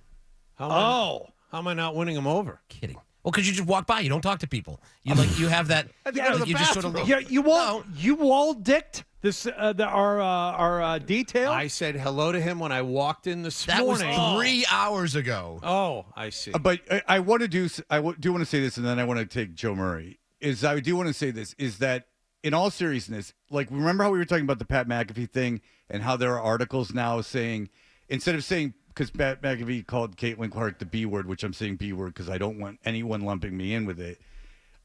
He said, instead of going, he was wrong, or saying, here's what Pat McAfee said, there are articles like, people are angry at Pat McAfee, which is just they take a bunch of things from Twitter and put them up, and that's their article. I do think that that's a coward's way out, but it's also a way of lighting a fuse and then running away. Like you're lighting a fuse with no danger of getting blown up and it's packing the bomb, making it, lighting the fuse and running away with no danger of yourself getting hurt. Right. And so I do think that people that feel so sure themselves and they get such smug satisfaction about taking down other people in that cowardly way, the way of not even using your own opinion, I do think that there should be some pushback on them if something terrible ends up happening based on their deliberate kindling of hate. I mean, that's why do they do that? Why would an Awful Announcing put that up? To get what? Clicks, right? Yes. And how do they get clicks? To outrage, right? Because if their concern was whoever the victim in quotations of what the person said, if that was their concern, they would ignore it. Because the person would most likely never hear it. Right. But by propagating it, they're certainly not concerned of the quote-unquote victim. Their concern is their own personal goals, which are clicks, to make money. So should there not be, if they get people deliberately riled up like that, should there not be some culpability from them if something bad happens? I mean, they are lighting a fuse to a bomb and walking away and going, here we go. So I think Awful Announcing, if something were to happen to someone that they are deliberately getting people riled up about because they're not concerned about the victim, because if you were, you would ignore it and go like, all right, like I don't want this guy to hear it. It would make without him feel any terrible. nuance or explanation or commentary on it that might present some sort of balanced view of the situation. Yeah, if all they're doing is putting out there the people who are angry about it, that is done as a means to get other people angry. Yeah. Yeah. And so I do think there should be some culpability. But I like our guy over here. Hardy offered to get him breakfast. And I was just busting John's chops. That's all. John knows that. No, he doesn't. He doesn't. All right, so he's got his back to we me. have Joe Murray on hold. I do want to get to this because there is a quote from Kyrie Irving. When we played in the playoffs and everyone saw me flip the birds and kind of lose my S a little bit, that wasn't a great reflection of who I am. I've been able to grow since then. Joe Murray says, don't bite the cheese. Joe Murray, you believe Kyrie Irving. You don't believe him when he says that he's evolving. So, good morning, guys. Good morning, the great Joe Murray, the highly rated Joe Show every weekday evening from 7 to 11. Thank you. And when Nick called me, I had the same reservations that I have about Kyrie Irving. I said, why is Nick calling me to come on the morning show? What's going on here? And look at how innocent it is. It's very innocent. It's the same way with Kyrie Irving. And I heard him right after they won the Western Conference Finals. He was on with SVP. It's in the system if you want to hear it. I was like, this guy sounds like a changed man. And I was on with Matt McCarthy, your favorite, this weekend. And he goes, slapped me right in the face and goes, don't buy it, Joe. And I've been thinking about it more and more. I'm not biting the cheese on this guy. He's Kyrie Irving. I agree 1,000% with Wallach. He is a chameleon. He's never been able to fit into a situation. He couldn't be the number one here. They wanted him to be the number one here. He always wanted to be a number one, right? He couldn't do it here. He couldn't do it in Brooklyn. Couldn't do it. Now he's with Luka, and he's the alpha, right? I'm just not biting the cheese on this guy. Are you not biting the cheese because it's blue cheese on top of a wedge salad? Is that why? Well, listen, I love blue cheese, but I'm out on salad. I'm sure you guys know about that. We may have heard about it. Okay. Yeah. Okay. Yeah. But being for real, like this guy, why should he ever be trusted? Right? Duke brings him in. He couldn't even finish a whole entire season. He's the number one pick. He's a sidekick, and everybody loves him. Right? He comes to the Celtics. He's got bad knees. He's got a bad attitude. It's right. Like he goes to Brooklyn, he conjures up that whole idea. This guy should never be trusted, ever. And I bit the cheese. He seems different. He sounds different, and people do change. I agree, but this is the whole, give him a call. He's changed. He's better. Out. Never trust this guy of all people. Well put, Joey. Well put. What do you think of him and Luke? Oh my Jesus! Luka together. I was going to say Lucic. Him and Luka together. Do you buy that this year as a threat, as a gambling man? Do you believe that? Because now with all this time, I'm hearing a bunch of national prognosticators start kind of taking the side of Dallas. It might just be there's been too much time to overanalyze. But do you believe in this combination being effective? I think they're a great offensive combo. If you look it up, the last few meetings, the 2 meetings this year against the Celtics, they assisted on over 80% of the scoring for the Mavericks. So, yes, they're highly elite offensively. But, no, this is go stand there. I'm Luka Doncic. No, Kyrie, you stand there. I'm Luka. Luka's the alpha, and that's one thing I'll say to Celtics fans. Like, if you're going to get on Kyrie, Luka's going to back him up. He's going to talk trash. It's the same thing that happened years ago when Draymond did it to Boston. And who's the guy who stepped up for him? It was Steph Curry. So that's the one thing. If you're going to get on Kyrie or do whatever you're going to do, it's going to literally get Luka going. They're a great offensive tandem. But after that, if we're just talking X's and O's, they don't have a third, fourth option. And here's one thing. Missoula ball. People have always questioned it, right? The high three-point efficiency. Like, this is what's going to win the series for the Celtics. They're going to out three-point shoot them. And in the playoffs this year, guys, the Celtics have been consistent. When they have over 40 threes a game and they hit more threes than their opponent, they're 11-0. So I just look at it here and say that the Mavericks cannot keep up three-pointer for three-pointer with the Celtics. The only way they can is if the Celtics go away from that and play isolation basketball. And if it's ISO on both sides, it's advantage Luka Doncic. Yeah, and there's been some concern about that Missoula is stuck in this heavy isolation and that's going to be – there's 2 ways, right? Not hitting threes and then resorting to isolation. Yep. And those are the 2 things that could take down the Celtics. You agree with me, Wallach? I do. I think Joe's made a lot of good points. Olden Polynice said that Olden Polynice picked the Mavs in 6, and he said the reason is there's been too much time. This is him, not me. Mm-hmm. And the reason is there's been too much time off, and that when you have that much time off, it's difficult to hit threes, and that that they rely too much on it. But you've actually done the research, Joe. I heard you talk about this. Repeat it on our show. You've done the research about teams and their success in the finals after a long layoff.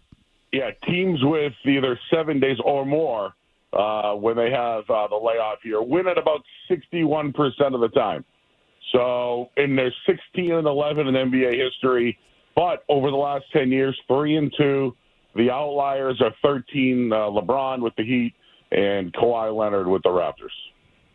And then I heard McCarthy make the argument that perhaps the better team won those finals. I would agree. Yeah. I would. I mean, the Kawhi Leonard Toronto team. That's a different team, but that 2013 Miami Heat, that was an outstanding team. They beat Tim Duncan in that year. So I don't know. I think it's the Celtics it's their time, guys. And if they lose, the reason why I think people are chopping them down is because like they have more pressure, right? In any pressure situation, they've somewhat folded. Not this year, but I think people still have their doubts, and you are going up against an unbelievable talent, Luka Doncic. I get the Celtics winning in 5. Joe, how much? You say Luka? I'm Matt McCarthy, and I say look at the trash the dang Red Sox are putting on the field. How much is the line move for this series win? The line's moving every time. John Henry writes a check. It's moving in the wrong way. Has it moved at all? I saw it 210. I haven't really. I know what the game 1 line went up. It went from 5.5 to 6.5. Okay. That's probably the Celtics have struggled right in games 1 and 2. So that's probably the only times I would lean Dallas. But I keep hearing people are picking Dallas, and it's I think Celtics were minus 225 to win this series. That's what they opened up at. I saw minus 220 this morning. Tim Cato said Dallas at 6 yesterday.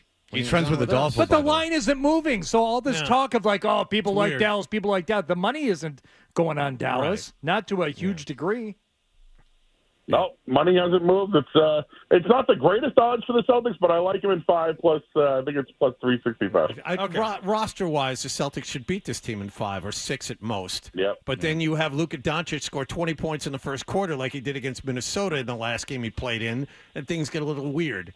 So that's the only way Dallas wins this series is if Luka continues to go absolutely ballistic on offense. All right, watch your language. Joe Murray, everyone listen to the Joe Show. He has unprecedented run of full shows happening right now as we lead into the summer. Joe Murray, catch him at 7 after the baseball hour. We love you, Joe. Thank you so much for the time. Thanks, guys. Love you. See you, Joe. There you go. The great Joe Murray. I will tell you that. What was I going to say? Oh, I got an Instagram message from Adolfo yesterday. Oh. He says Was it incomplete sentences? Shut up. He said, OS, you had Tom Cato on the show today. He's a buddy of mine. The guy we had on from Dallas. He said that's a buddy of Adolfo's. The Mavericks writer. Yeah, the Mavericks writer for The Athletic. Yeah. Yeah, so Adolfo's making moves in Dallas. Did he say how he knew him? I didn't ask how he knew him. I just assumed that they run in the same circles. He's a young man about town in Dallas, as is Tim Cato. Mm-hmm. I know Adolfo might be doing something in radio there. I don't know what he's doing. Maybe he is. But then Adolfo and I had a very long conversation. Would you be interested in having Adolfo on the show at some point? Yes, I would. Maybe after the finals, we'll have Adolfo on the show. Sure. I guess this would have been the time to do it after all the. If you're in the audience, email me, toucher at 985thesportshub.com or Instagram at Fred Toucher. Get an Adolfo update. Then Danny's got an idea. Is he on his own? What's all going right, on? So, yeah, we could have Adolfo on the show if people are interested. I love Adolfo. I've always been very fond of Adolfo.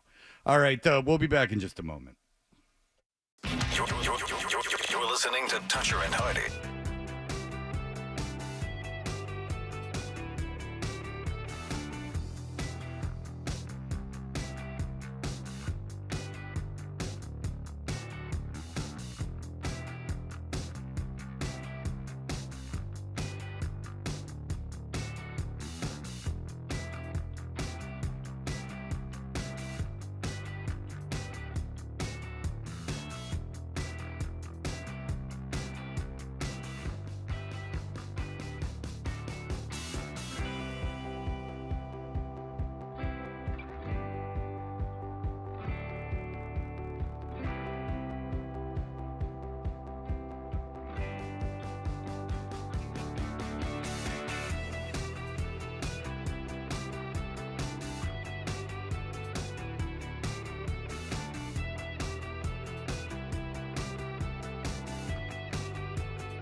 The 98.5 The Sports Hub is your entree. Look no further than Dan Devine, senior NBA writer for Yahoo Sports. Yeah.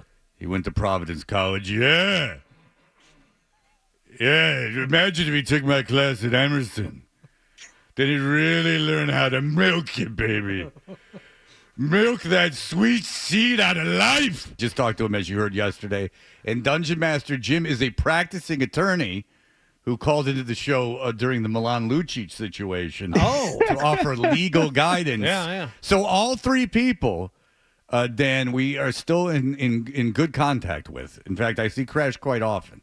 Incredible stuff. So, yes, a full circle moment as we talk about the Celtics and the Mavs. Nice. Absolutely. Now, do you have a rooting interest in this series, or are you a big journalist who is looking at this from a 10,000-foot view? I'm an exceptionally big journalist, Fred. It's really important that everybody know how big a journalist I am. You do get sort of grizzled and beaten down to the point where what you are rooting for is a sweep. So, and I'm on in Boston right now, so I'm rooting for Celtics 4-0, baby. Let's get this moving, get it over with, keep it moving into the draft so that eventually the sweet release of the offseason comes for us all. But I mean, for the most part, at this point, I'm interested in finding resolutions to these stories. Like Jason Tatum and Jaylen Brown, at a certain point, how many times can Lucy pull the ball away? And, Kyrie Irving and Luka Doncic, are we seeing, Kyrie finally settling back into the best second banana of this generation? And Luka, is this like the ascent to the throne? So I think there's interesting stories to watch either way. But my main thing, Fred, is let's get it done quick. Okay, that's the opposite of what we're feeling, as we do not have to travel or attend these games. Milk this for all it's worth, as I had said before. Now, do you believe Kyrie Irving has changed? Do you believe that he has settled into this second role? Do you believe that the consequences of his past actions have affected him sincerely, and that this is the new Kyrie? I mean, the most interesting version of this is that it's essentially a long-term booking wrestling storyline, and he's giving you this so that eventually the heel turn can come and the stomp on Lucky could go twice as hard. But I have a certain level of sympathy for. I mean, again, I'm talking about the guy I was when I was listening to your show. I remember 25, right? And I remember, the difference between 25 and 32. And so I have a certain level of sympathy and awareness of the possibility that who you were then could have been maybe not your optimal self, and that you maybe make some different decisions a few years down the line if you had to do it again. At this point, I think I don't expect anyone in Boston to understand that. Like, I can come to you and say, listen, man, when I set your house on fire, I was a different guy. And but now I understand that you shouldn't do that. The kerosene-soaked rags are things that I shouldn't bring with me to the party. It doesn't mean I didn't burn your house down. So, like, I don't expect anybody in Boston to turn the other cheek for it. But I do think that there's at least a chance that there's been an awful lot of, there's certainly been a lot of cause for reflection in the intervening years, and it wouldn't be outside the realm of possibility for that to actually have happened. But I don't anticipate that impacting in any way the way that Boston responds to him come Thursday night. See, Dan, we've had a very similar conversation to that earlier. Wallach does not agree with you. No. He feels that this is all a big work. But I would also... But Dan, real quick, in fairness, John has said that no matter what Kyrie Irving said, there was no correct thing that he could say. Yeah, there was no scenario that I- Kyrie could say anything that would make John think any differently. I think he's a chameleon that suits a narrative. Okay, yes. but I would say this, Dan. Maybe there does exist the possibility he's saying all this and he's coming across as a super nice and evolved guy now because he really doesn't want to hear the booing for 48 straight minutes Thursday night and again on Sunday. And it does get to him to the point where how can I start to maybe just a tiny bit take the edge off of this, because unless he's a sociopath, which I don't think he is, he can't enjoy that level of venom that he receives at the Garden. Yeah, I want to challenge the fans here. Find me another preview show that's going to talk about unless he's a sociopath. You're probably not getting that level of analysis everywhere.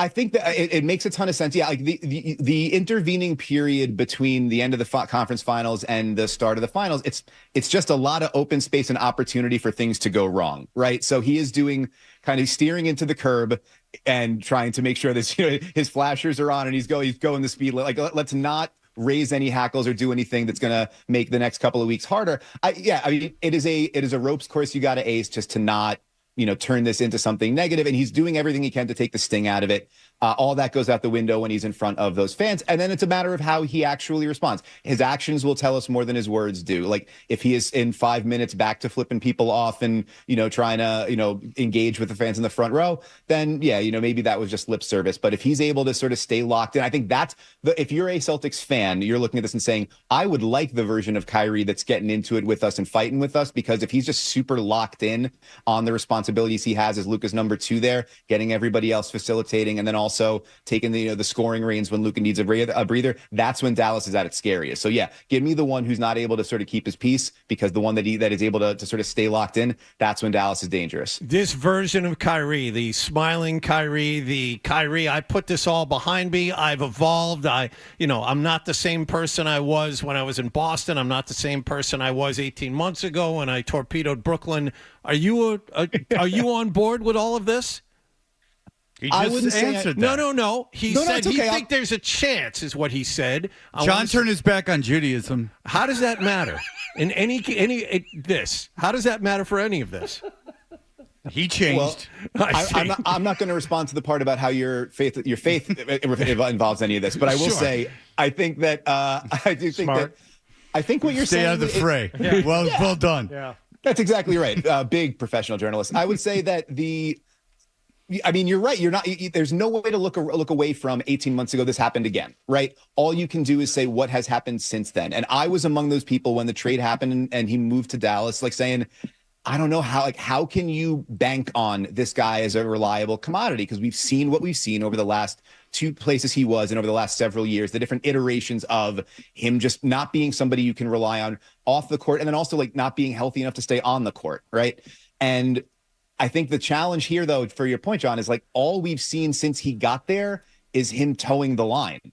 And you can buy that it's for real and that he has fundamentally changed as a human being, or you can take a more cynical and jaundiced view and say this is just kind of what he needs to do to get over, but he's done it and he's doing it. And so whether he continues to do it, obviously that remains to be seen. And I can't predict for you whether he's going to sort of fall back into bad habits or whatever, but they've been very clear in Dallas, like this is the pecking order. This is your set of responsibilities. The young guys on this team are looking at you to lead in a similar way that we had, the Jays were looking at you to lead, that the franchise was looking to hand you the ball 7 years ago, and you just sort of weren't ready for it at that point. He is doing the things that indicate he's ready for it now. So whether that maintains, anybody's guess, but all you can do at this point is take somebody not so much at face value with their words, but the actions that they're taking. And he's aced every test so far, and it's a huge reason Dallas has gotten to this point. Okay, so looking at the talent of these 2 rosters, it seems to me like the Celtics, rightfully so, should be favored in this series. They are the better team. If you just take a look at it on paper, do you think that'll translate to on the court? Yeah, I mean, I know it's maybe a little bit boring at this point, but I think that so much of that depends on what version of Kristaps Porzingis you see come game 1, and for how long you see that version of him. What unlocked this year's Celtics team is that in years past, you could switch against them, you could grind them down, you could force it into an isolation game, and there was somebody you could cheat off of, a shooter that you didn't really worry about, a guy that you didn't think was so dangerous. Robert Williams was fantastic in a lot of capacities, but he wasn't a floor spacing shooter, right? Marcus Smart, the reason the ball kept finding Marcus Smart in those postseason settings is because a lot of times opponents were willing to live with him shooting that ball. And Porzingis is kind of the skeleton key that unlocks that, because he's not just a 7'3" shooter. He's a legit, high volume shooter, high percentage shooter, and he shoots from 28 or 30 feet away. So the spacing is more real, and that opens up so much else for everyone else. If he's not there, they're a more conventional team to guard.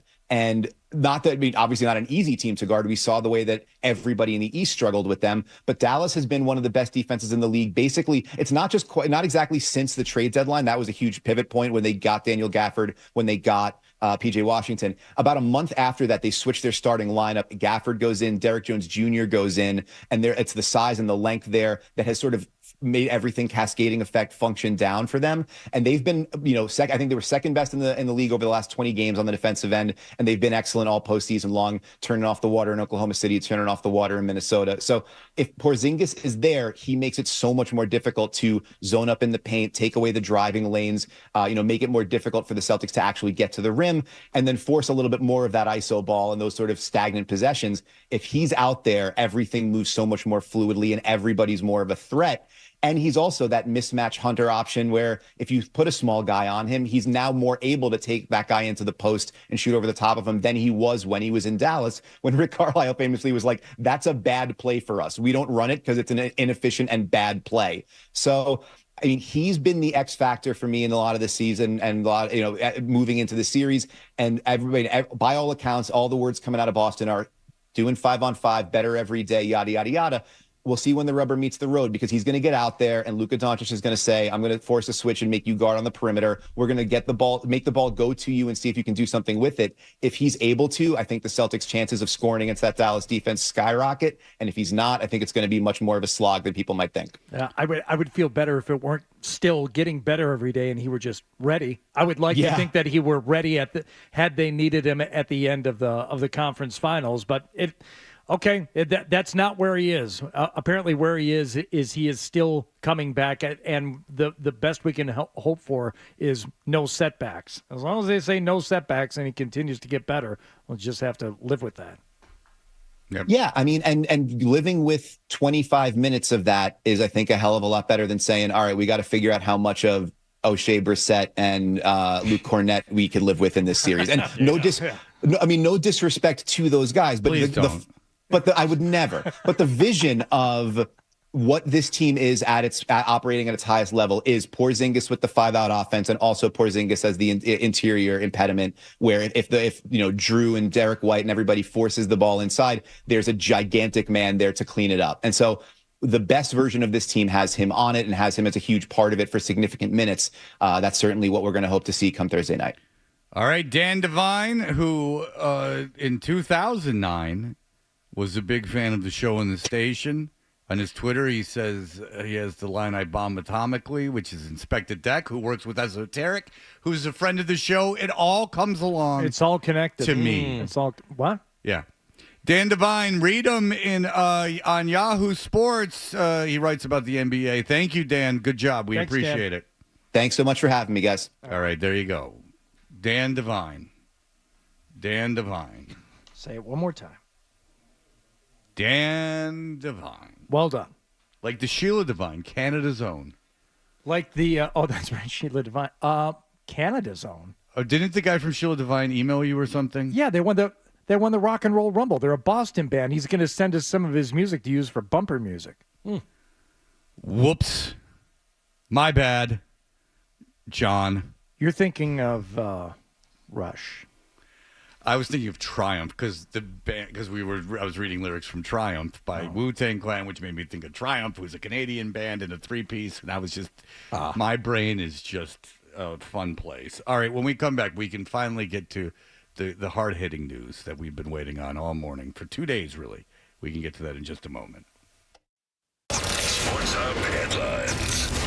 Game 1 of the NBA Finals arrives Thursday night. It'll be the Celtics and Dallas at TD Garden. In NHL news, Edmonton visits Florida for Game 1 of the Stanley Cup Finals, but not until Saturday night.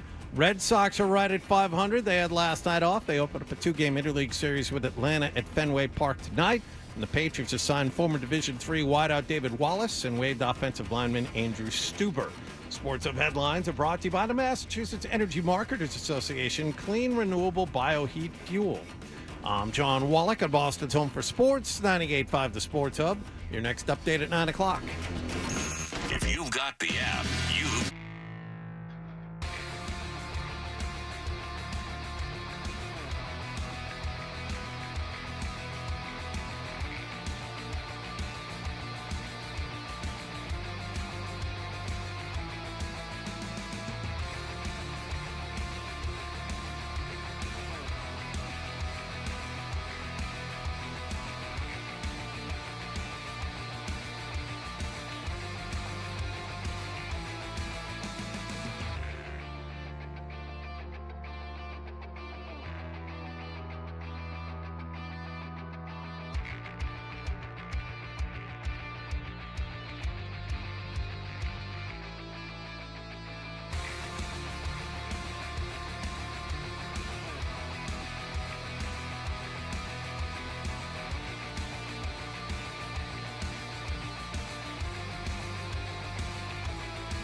This is Andrew WK, who I believe is running for office. In an unironic way, I do believe that Andrew WK is running for a federal government office. He's married to the as Mike said, not an office of partying. No, but he's married to Kat Jennings, the busty woman from Two Broke Girls. You might recall her from her work in The 40-Year-Old Virgin. That is who Andrew WK is married to. Kat Dennings. Mm-hmm. Mm-hmm. Not your cup of tea, I would think, physically.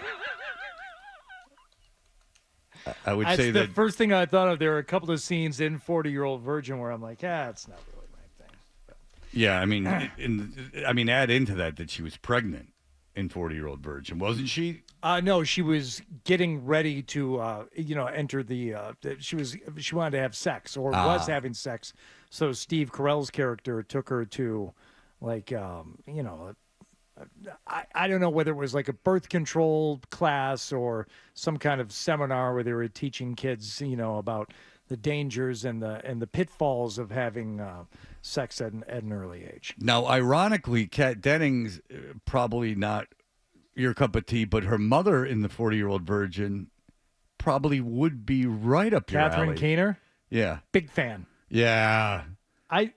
How did Kat Jennings? How are dressed a little too seductively in 40-Year-Old Virgin? What? She wears T-shirts the whole time. Yeah, it's a little too much, a little too tight. I much prefer her wardrobe in the movie Capote, where she plays Harper Lee, and much more conservative suits, 50s era slacks, skirts, long skirts.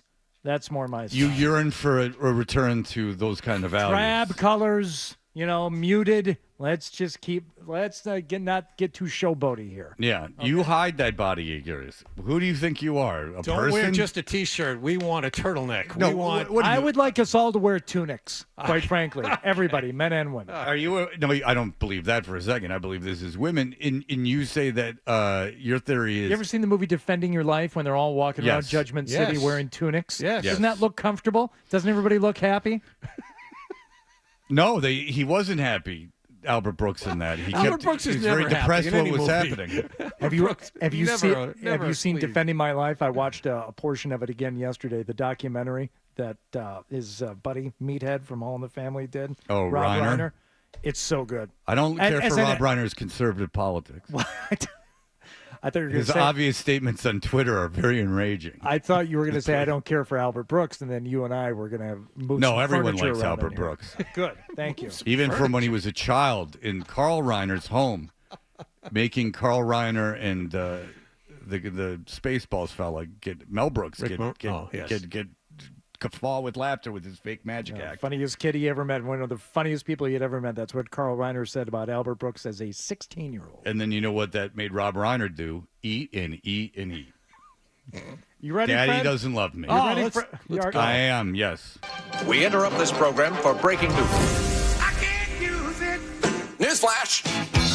All right, Artie, what is this? There's a theme here. What is I think the we theme? played the theme yesterday and never got to it. This is a nudity theme.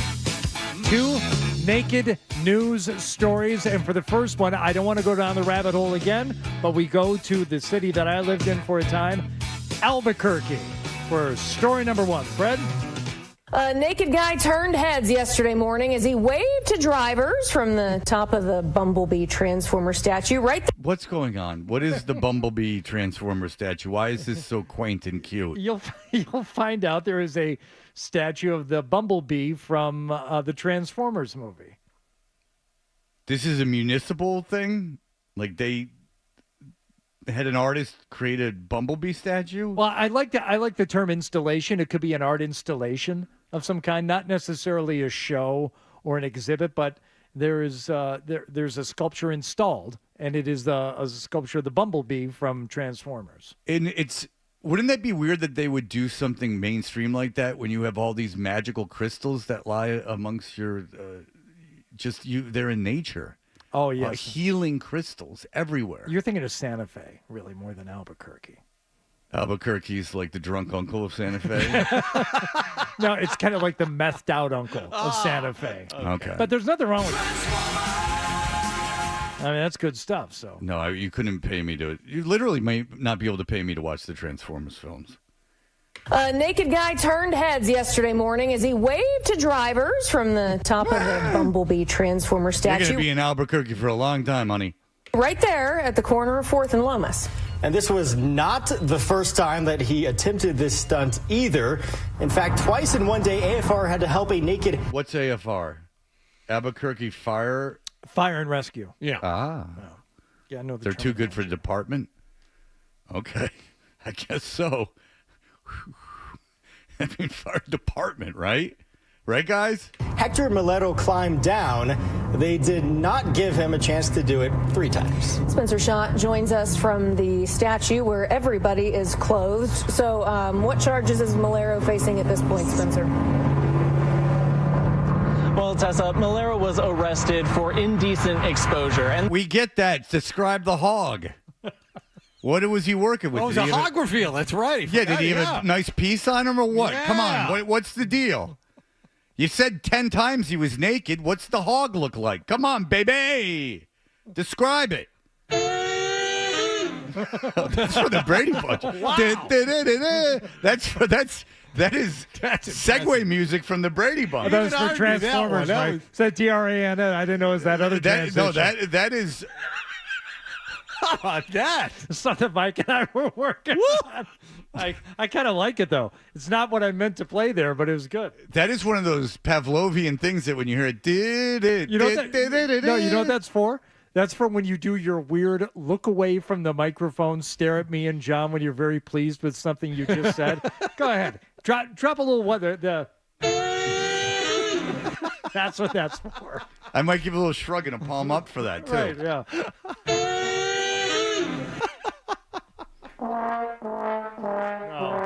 that. Oh, that's when I put my foot in it. Yeah. That's when I step into it. By the way, All right. Lockhart, it's brilliant. It works. That's the sound. Yeah. Lockhart found that's just a memory muscle. I can do double takes to that all day. All right. Anyway, we're about to hear about the way a penis looks. the owners of the business that own these statues say they're just happy no one got hurt. These statues have a lot of jagged metal pieces to them, so exposed skin on them is not the best idea. Typically, the people that come to see these Transformers want to take... Are idiots. They're fools. They have driven a very long way to see something very dumb. In fact, it's a government trick to weed out the weak, is that we have them here and then we give them a series of easy propaganda and they go do our bidding. Pictures. It's about, just interacting, if you'll say, with a Transformer. Seeing a naked man climb down from a Transformer statue on a fire department ladder is not something you see every day. And maybe he's just looking for attention. Yeah, why? Why? Does he have something to be proud about, or is this a humiliation tactic? Is he G.G. Allen or Peter North? What are we talking about here? Because there's a big difference. Hardy, I'm judging by that you picked this audio that they will at one point describe as hog. Well, and they will at one point describe what happened after they took him away. Go ahead. I mean, did his hog flail about? What happened? Esteban Duran has been working at SunWest Silver for 2 years now, and while he loves seeing people interact with the statues, this is not what he had in mind. I looked at the video footage. It turns out that he walked over to the transformer fully clothed and didn't start disrobing until he was up on top. ACS is soon on scene after multiple people called 911. What's ACS? Albuquerque what? Cyborg security, because that's essentially what transformers are. Okay. Because I know that it's a rooster syndrome as well. But around 8:30, Malero is back and does the Another word for rooster. Yeah, I know. Starts with a C. The exact same thing. It is concerning, being that he's already climbed the transformer once. Oh my God, you idiots! Like you're just saying the same thing over and over again. He climbed up, took his clothes off. They called everybody. They got him down. They took him into some kind of I don't know. Is there a 72-minute hold? Because it sounds like they had him on a 72-minute hold. He got out, immediately went back to the Transformer statue, climbed up, and got naked again. Like, is he going to make me feel bad about myself or good about myself? This is what I need to know. Well, you keep mentioning the hog reveal like Mark Wahlberg in Boogie Nights. Mark Wahlberg in the Transformers movie. Yeah. It all ties together. I don't think it's a truck at all. I think we just found a transformer. See? Comes back a second time. Who knows? The second time, the fire department and APD responded, and Malero is arrested for indecent exposure. And Duran wants to make sure this never happens again. That's probably the next thing that needs to be done, is putting a sign on each transformer, noting that they are not to be climbed or, even touched. Yeah, I mean, we'll you have really to have a couple of meetings about that. Yeah. How about you ask the artist what's acceptable for it, and maybe you don't put your foot in the art. What if the guy was climbing? It was part of the whole art process. Putting the foot in the art is not what they're worried about.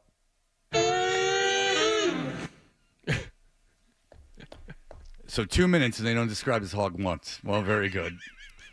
Not even his balls, for that matter. I mean, I would have liked some description. His pubis. Who's in charge over there? Seriously. Who's in charge? Yeah, I mean, was he shaved? Did he groom for the occasion? What Albuquerque happened? is 44th. I looked it up. 44th market now. Well, I mean, that's why Top they hired 50. the likes of Hardy. I mean, some of us take monumental leaps, and some of us gradually, crawl our way through just really default. All right, we will be back in just a moment. Sounded after like a shot. Felt like a shot. Oh, it's about time. You're listening to Toucher and Hardy on the Sports Hub. Swing for the fences, this MLB.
It's like we were meant for each other. This is why you need us. 98.5, the Sports Hub.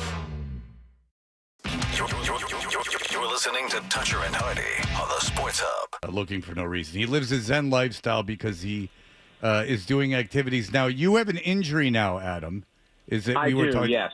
Hardy brought it to my attention earlier in the show, and it is, you were asked, what was the question you asked Hardy? I asked Hardy if I have golfer's elbow because I know, I've got some sort of tendinitis issue on the inside of my right elbow, and I don't know because I don't play golf and I don't play tennis, but apparently there's a difference between the two. Yes, exactly. Why would I do? You have to buy equipment. And you're a by fan the of way, walking. As on brand, Fred, I would have been at the station at 9 to do this segment with you live, but I decided to go for a hike this morning before I came in. So instead, I'm pulled over en route to work. Yeah, so. And by hiking, that's in quotations, it really means collecting cans. You know what? I was really lax about that this spring, and I'm beating myself up about it a little bit. I didn't do a whole lot of trash collection. I've noticed. And now it's the too highways overgrown. are filthy. See? So if you don't play golf and you don't play tennis, how did you suffer this injury to your right elbow? Well, I told you yesterday, Hardy, when we were crossing over down on Rock, that I injured myself while sleeping because I'm a side sleeper and I have a tendency to wedge my arm up under my head while I'm sleeping, and that can create a problem with my shoulder and my elbow. And now, again, since it's my right arm, it's become exacerbated when I play my trombone because that obviously there's a lot of I've been enjoying that all morning. Thank you. There's obviously a lot of that action on that joint as I'm moving the slide. Emphasis on action. Yes, that's right. Damn, wait, who is this? It's you. He's That's hiding in your Jack tree. So why are you playing so much trombone, Adam, where it is actually hurting your elbow and you can't even sleep on it correctly? What is going on with your trombone and you? Well, I've joined a jazz outfit, gentlemen. I now play in a jazz combo called the Standard Deviants, and I am the trombone player in a 5-piece jazz outfit now. Well, so I've been practicing a lot. Yeah, jazz is, of course, a uniquely American art form Yes, pioneered it is. by great African Americans. How many African Americans are in your band? 0. Absolutely, that is it. Wow. That's unfortunate. It is. But we're still growing. Right. And how many of these people work in public radio? No, none of them, sadly. Okay, how many of them carry their equipment in tote bags? One, me. No. All right, very good. How do you decide who gets the EV parking when you meet up for rehearsals? Well, we do practice in Arlington, so there's plenty of that around, you know. So this is all in preparation for the Arlington Porch Fest, which is what exactly?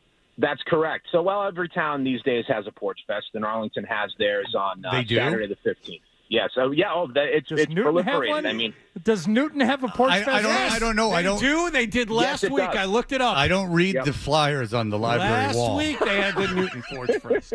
Yeah, these things are advertised in places that I don't. When's the last time you were in the post office? Yeah, exactly. Yeah, these are outside of Fred's circles of influence and travel. Right.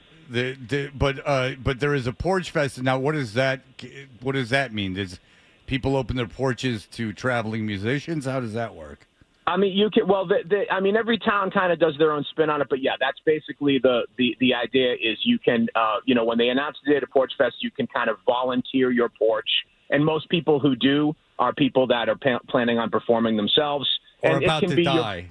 It can be your front porch. It can be your garage or what have you. Yeah, you don't have to have a porch like some titan of industry. Yeah, like some highfalutin homeowning person. But yes. Yeah, it's open to everyone, is what perform. you're saying, in your socialist way. Now, Adam, I'm guessing that the ages are either 0 to 2 or 80 to dead, and you are in a very rarefied middle ground there. Yeah. Am I right or am I wrong? I'll say this. I think I'm the youngest guy in the band, but not by a lot. We're all guys that are kind of in our mid 40s through mid 50s. Now, did you hear me defend you earlier this morning? I don't believe I did. No, Okay. I've heard a little bit of the show, but I don't think I heard you take a stand. How dare you, Adam? Well, I will tell you this: at the very beginning of the show, when Hardy brought this to my attention, I said, Adam got a music scholarship to college, in which I was being serious. And then Hardy goes, or one of these losers that doesn't know. I said, what happened? You couldn't get into Berkeley, and you said... No, I said he used his trombone to get into a school, not a training ground for Guitar Center. I said that you actually went to an institution of higher learning instead of a place where you were just being set up to fail.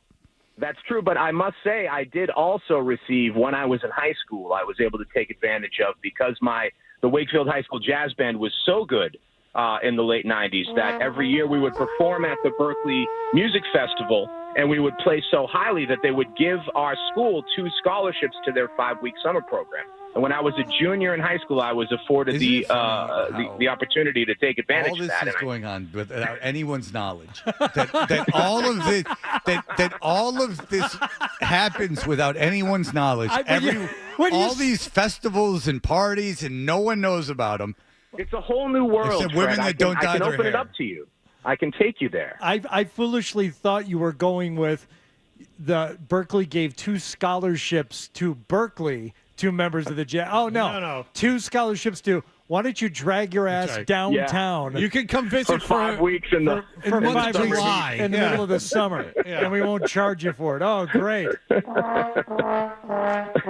you go. Adam, he's got his finger on. Point, though, Fred, to your point, Fred, I did. I did receive a scholarship to Northeastern, and that was, they paid for half of my tuition my freshman year, and I played in the jazz band, concert band, and pep band. That was fun, playing at all the wonderful, I don't know what division the Northeastern is, but all of their football and hockey games and basketball games was a delight.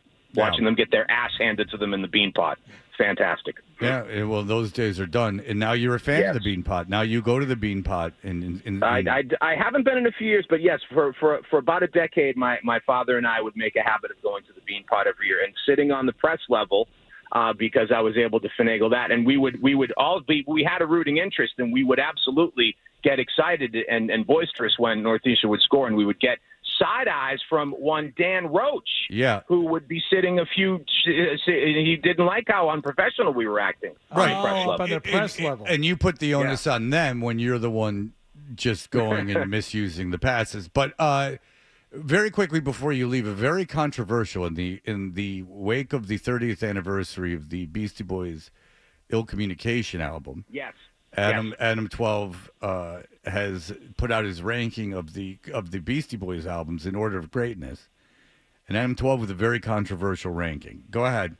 Yes, I went back and I reviewed, and I now believe, for years I carried the flag for Check Your Head being the best Beastie Boys album. It is also my favorite Beastie Boys album. But now, going back and revisiting, I do give a slight edge to Ill Communication, because I see those albums as like a 1A and a 1B situation. They came out within a couple of years of each other. They have a very similar sonic palette to them, if you will. And I really believe, going back to them, that Ill Communication, they took what they did, the Beastie Boys did on Check Your Head, and they just elevated it slightly. So I have to give a little bit of an edge to Ill Communication. That, I think, is their best, followed by Check Your Head. And then I believe I had your favorite, Paul's Boutique, at number 3, Fred. Well, I told you Adam Horowitz's favorite Beastie Boys record is Ill Communication.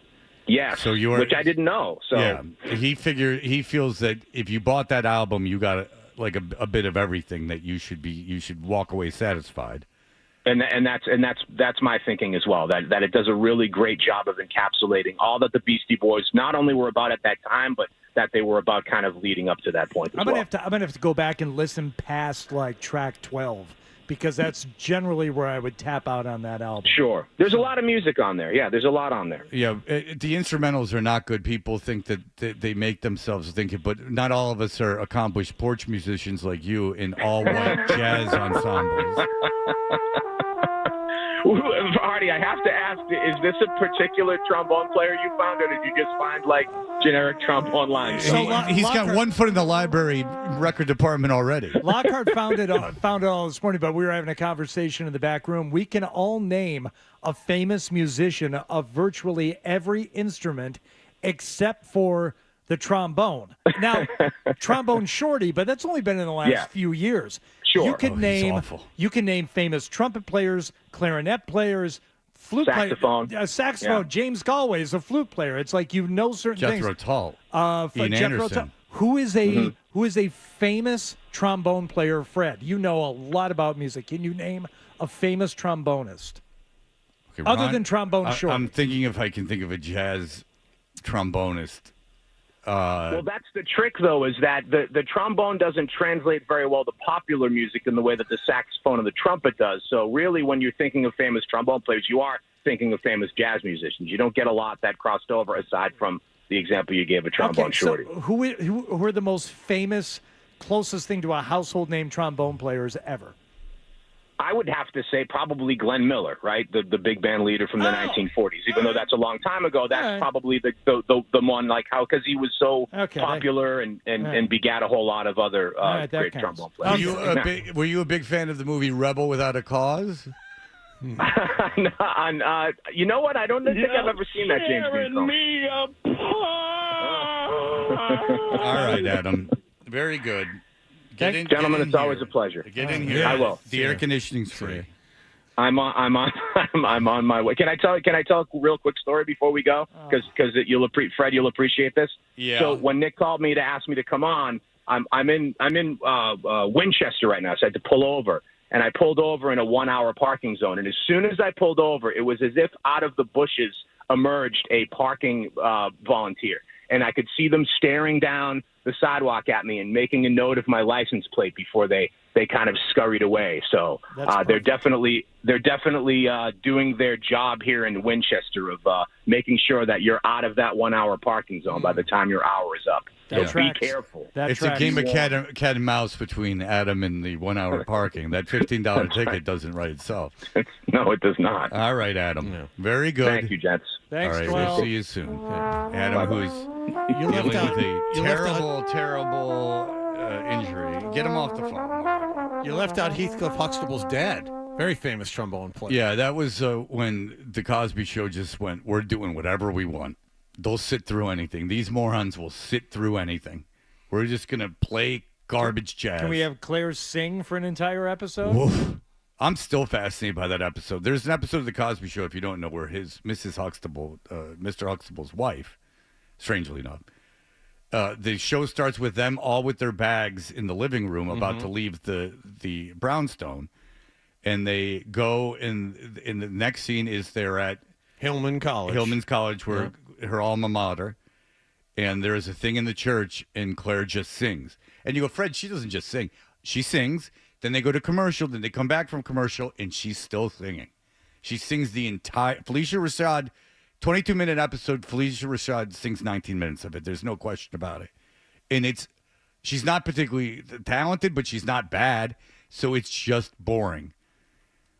It's like the episode of What's Happening with Rerun, because every black kid in Watts loved the Doobie Brothers back in the 70s. Right.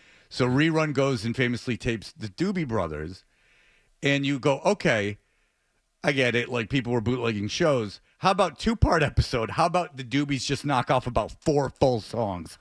They just let the Doobie Brothers ride. As if I'm an African-American in Watts, like, there's all this tremendous music happening, like Funkadelic and War and all this stuff. And who do I want to see? Oh, the whitest, lamest yacht rock band in the world. Well, I disagree with you, Fred, because I've watched that episode, and the kids are thrilled to have the Doobie Brothers there. They're playing their high school. Yeah. Which Doobie you be? That is what not Dwayne Wayne. That is what Raj. No, not Raj. I thought Raj said that. No, it's Rerun Raj, and who's the other one? Dwayne. It's what Dwayne says. He goes, which doobie you be? Because he looks at the guy at the door like, oh. He goes like, which doobie you be? Okay. I thought that was Raj. That's on me. I should have known better. No. And then Raj's Mother has to give herself an insulin shot. Yeah. A heavy woman. I've tried to go down, internet. It's not around for what's happening now. Rabbit holes of doing rerun dancing, but there's precious few examples of it. There's a couple of episodes where he actually does the rerun dance, and there was like one show that he went on, did the rerun dance. But, you watch 5-6 videos, that's it. You've seen everything. No, they like to keep it fresh of what's happening. Yeah, they did. They didn't want to overplay their hand. They knew what they were doing. Yeah. All right, so we'll be right back with our award-winning email segment.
Hey, we are Toucher and Hardy, and you can email us JON at 985thesportshub.com. It's important you put at 985thesportshub.com or it won't go through. Hardy at 985thesportshub.com.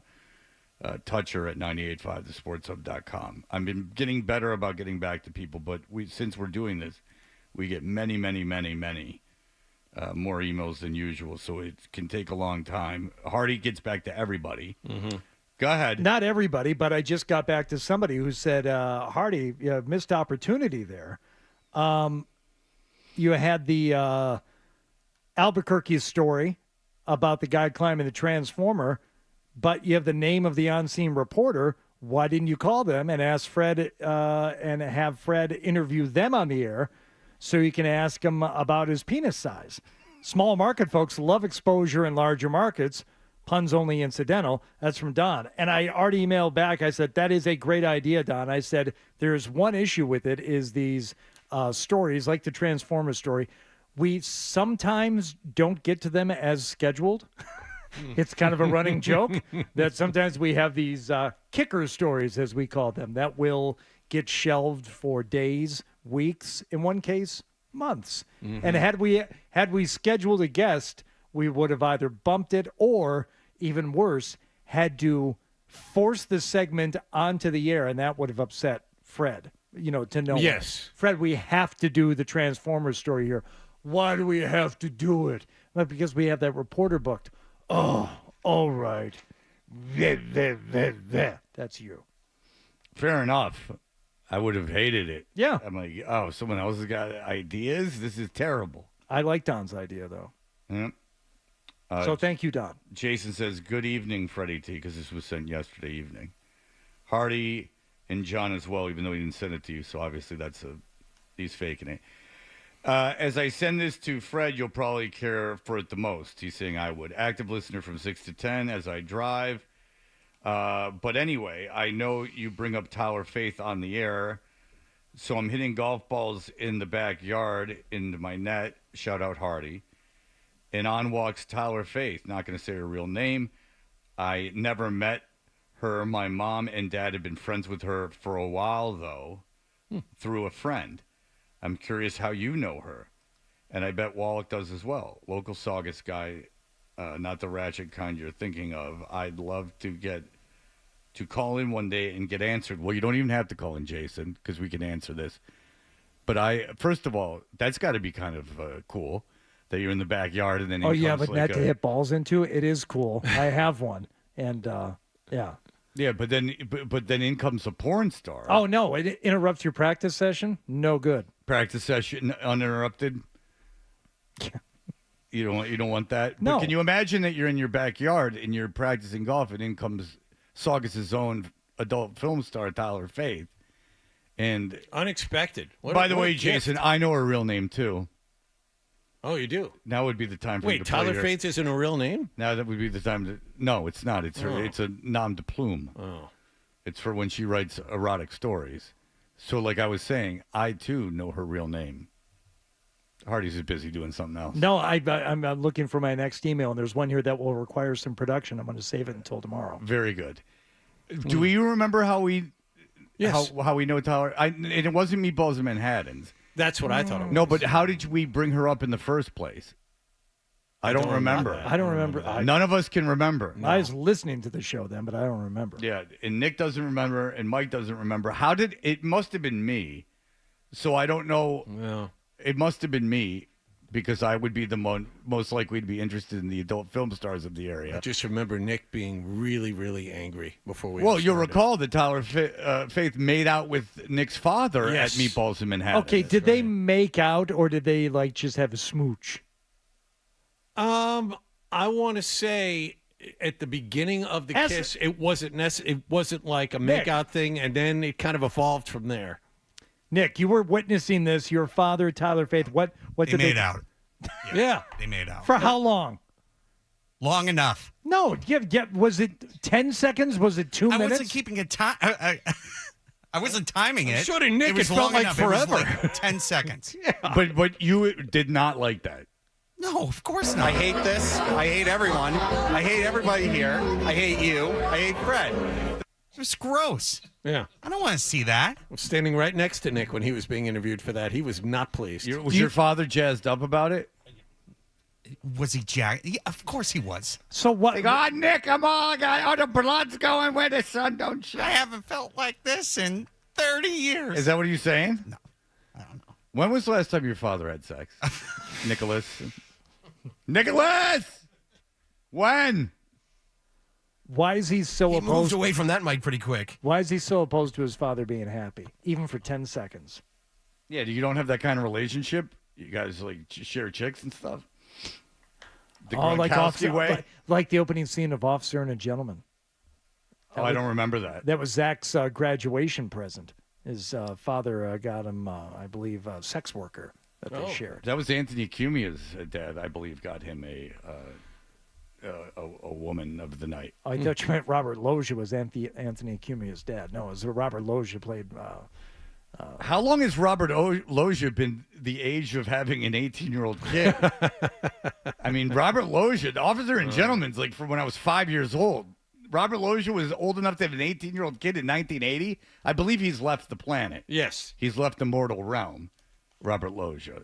So, R.I.P., Robert Loggia. My hands are in the air. All right, what else? You go. Someone else go.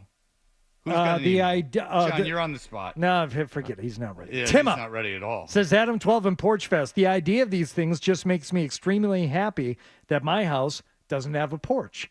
Now, you're not forced into having a porch fest just because you live in Arlington and you have a porch, but I could see not even remotely being asked might be a good thing too. No, I mean, how many things are in the community that you're like, how would anyone know about this? Like, what is the vine that they're getting this information from? And again, it is, I would imagine, the library. Like the Newton Public Library, I take my daughter there. That's where she meets her tutor on Mondays.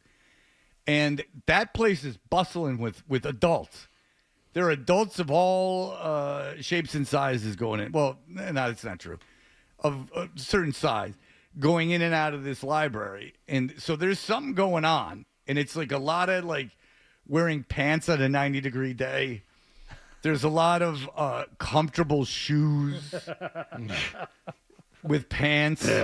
Yeah. There's a lot of that going on. A lot of why are you wearing a belt to have your pants go down to that level? You know, there's a lot of crossing the road at odd times, very slow.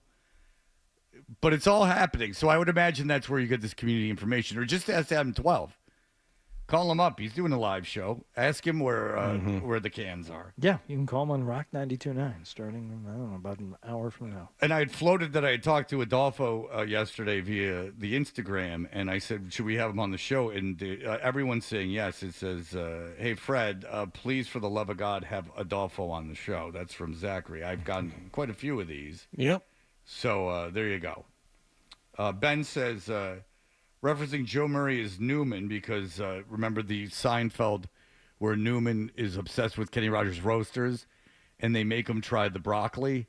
Honey mustard. And then he says it makes him sick and he needs honey mustard to get over it. Joe Murray won't eat vegetables. He vomits if he just has them. He says, referencing Joe Murray as Newman got me thinking about who other members of the show are most comparable to on Seinfeld. Wallach, Banya, the annoying fellow comedian with crappy jokes but bright spirit. Hardy Peel, obviously Jerry, no explanation needed there. I need a little explanation, but go ahead. Fred George, but perhaps less stupidity and more negativity. Okay. And Zolak is David Putty. That's fair. Yeah, Banya and Putty pretty much hit it. John, you may be Banya, but in my eyes, you're still a ferocious foul. Regardless of you turning your back on the bird love and Judaism, I will never not see you as a bird, nor I will stop calling you one. There are some people that think that the bird joke has gone too far, and to that I say, well, I mean, it is. How can something that is stop being? It's just a thing. It's like saying that the Joe Murray salad joke has gone too far when you start referencing Newman from Seinfeld. I mean, This will never go too far. I don't eat lettuce or salad. Lettuce, salad, salad. It went into my belly and it said, out, right through the old esophagus. Can't handle this. You don't like vegetables? No, I'm getting that. If he eats one, he throws up. Thank you, Mike. When was the last time you threw up from just eating something?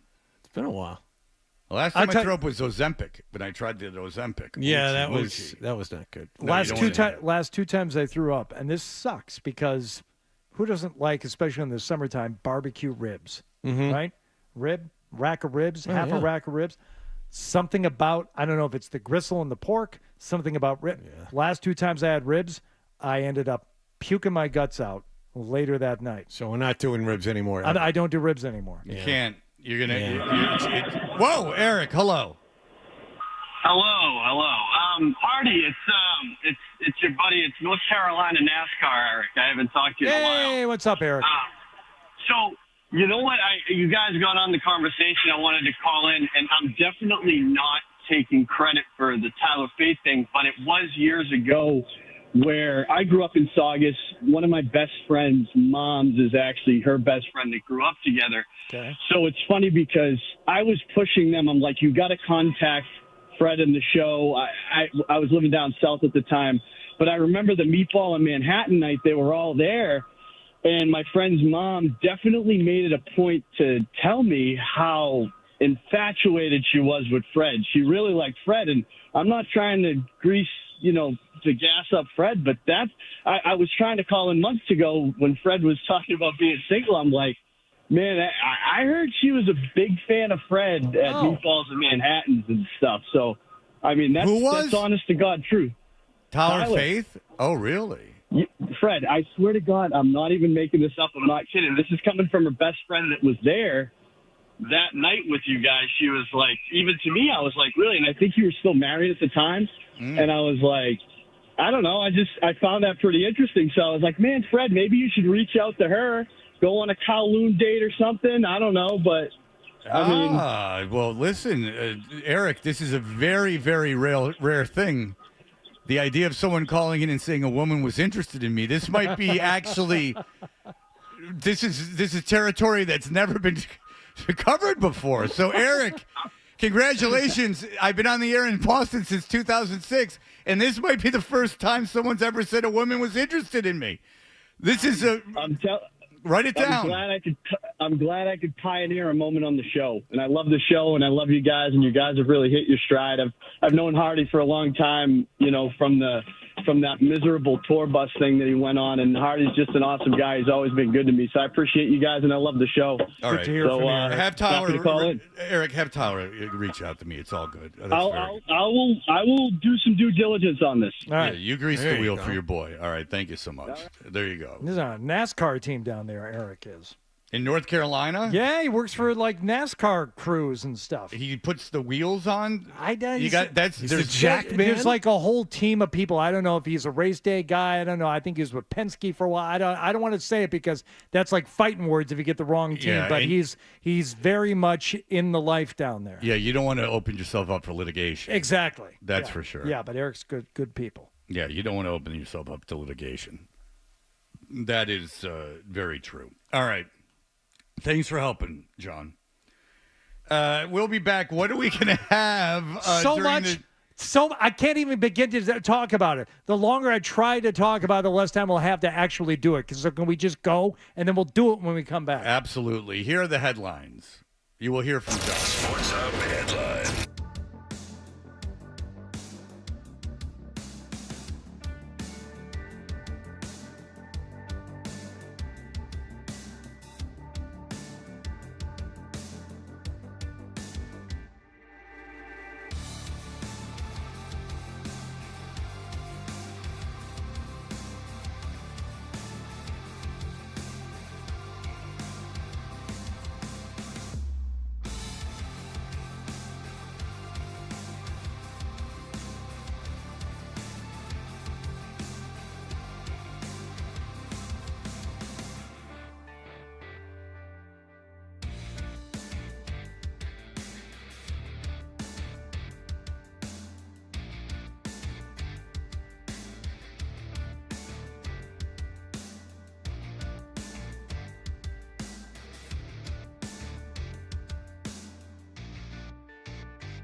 Hey, we're Toucher and Hardy. The Stag is brought to you by Best Ford in Nashua. Looking for great deals on new Fords? Go to the Best First, Best Ford in Nashua. Head to thebestfordnh.com. And as always, we're brought to you by FanDuel Sportsbook.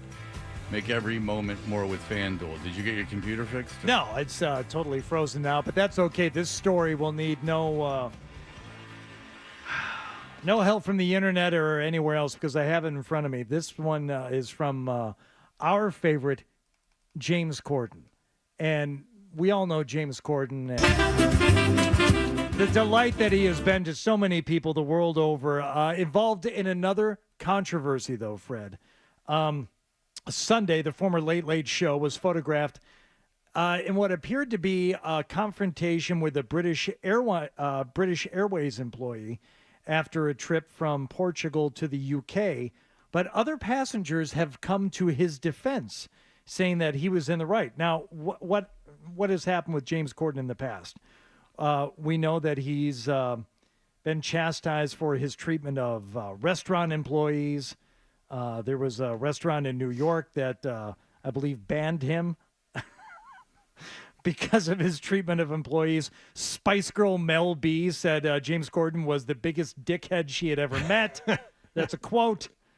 I knew it from the minute I saw him. Yeah. But according to the Daily Mail, fellow passengers on Corden's flight claimed that he was helpful advocating for them when the plane was forced to make an emergency stop in Portugal, and that per the account, the passengers were told they were going to be in an emergency landing situation.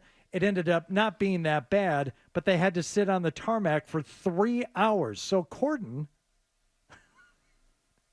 spent that time walking up and down the aisles and entertaining people. I don't think it's a truck at all. Whoops. Not a bust up a joke. There we go. I'm not skin and bones. In fact, I'm remarkably fat. Well, I know if I'm his For PR department, what I'm 3 saying. hours up and down the aisles. If I'm his PR department, I know what I'm saying. Well, that's not factually accurate. You think that he could walk for 3 hours straight? Yeah. I mean, look at the man. He's very overweight. Was he traveling alone or was his wife with him? Wait, James Corden has a wife? Yes, oh, honey, look, it's up to me to entertain you.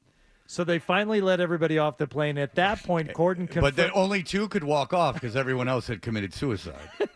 At that point, James Corden confronted a staff member, and they put us in the wrong line into immigration queues, and no one was telling us what was going on. And apparently he got very angry, and she defended his conduct where photos show Corden was appearing to have a heated verbal confrontation with the airline staffers. Well, listen, everyone is going to get upset at one point or the other. That's not my issue. My issue is those who feel like they need to entertain the plane. I think we're all in a tube. And listen, I'm not without my own faults. There's no question about it. I have misbehaved on occasion. But the idea that we are in a tube 20,000 feet in the air, 30,000 feet in the air, this is a time that we should all be on sedatives, ideally. And if that's not the case, certainly behaving like we're on sedatives. This is not the place for entertainment. You're saying just sit and read your book and not have somebody going up and down the aisles? Not a bust up a Jones. Yeah, I'm like, not skin and bones. You're not making this go by any quicker. You're just making it. We all have phones. We all have computers in our hand with every song ever. And because if we're on the ground, we have every song ever. We have every television show ever created, every movie.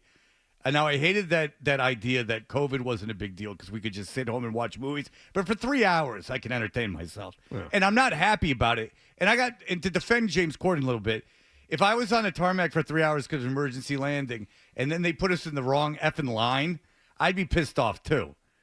And if I was in the wrong mood, I might make an ass of myself because I have in the past. So the one thing that I do like that he did, apparently, according to this one passenger, she said he was a club flyer. Does that mean first class? Is that some kind of... Yeah, it seems like it's like when British people insist on saying things differently than the rest of us, yes. So he was in one immigration line out on the tarmac, and he started yelling at the employee, being like, What about all these people back here who have kids with them and stuff? Where are they Oh, going? Where what are they a going? hero. Oh, now I don't like him again. I like Baloney. He knew that everyone's watching James Corden, and he goes, Oh, look. What about all the people with children who have procreated through putting their willies where the thing. It's just leave me alone. James Corden has a wife? Yeah, but just leave me alone. where I'm do you trying to think get some I sleep. met my bride? In the Musical theater, like everyone else. Should that really be hurting? It feels like it's not hurting you, it's hurting me. Okay. Here's something That's that him in Oz. you should be able to get this one. What is the number one selling soda in the United States? Well, you know me, Hardy. I drink soda all the time. I drink it too much. People say it's too much, and I say everything. What is the I number can't one stop. selling soda in the United States? Well, it would be Diet Coke. Well, Coca-Cola. No, Diet Coke. Coke is still the top soda in America, Rot your teeth. according to CNN. Runner-up spot, long held by, Pepsi. is no longer the runner-up. There is a new number 2 in the U.S. Well, ICP is Faygo.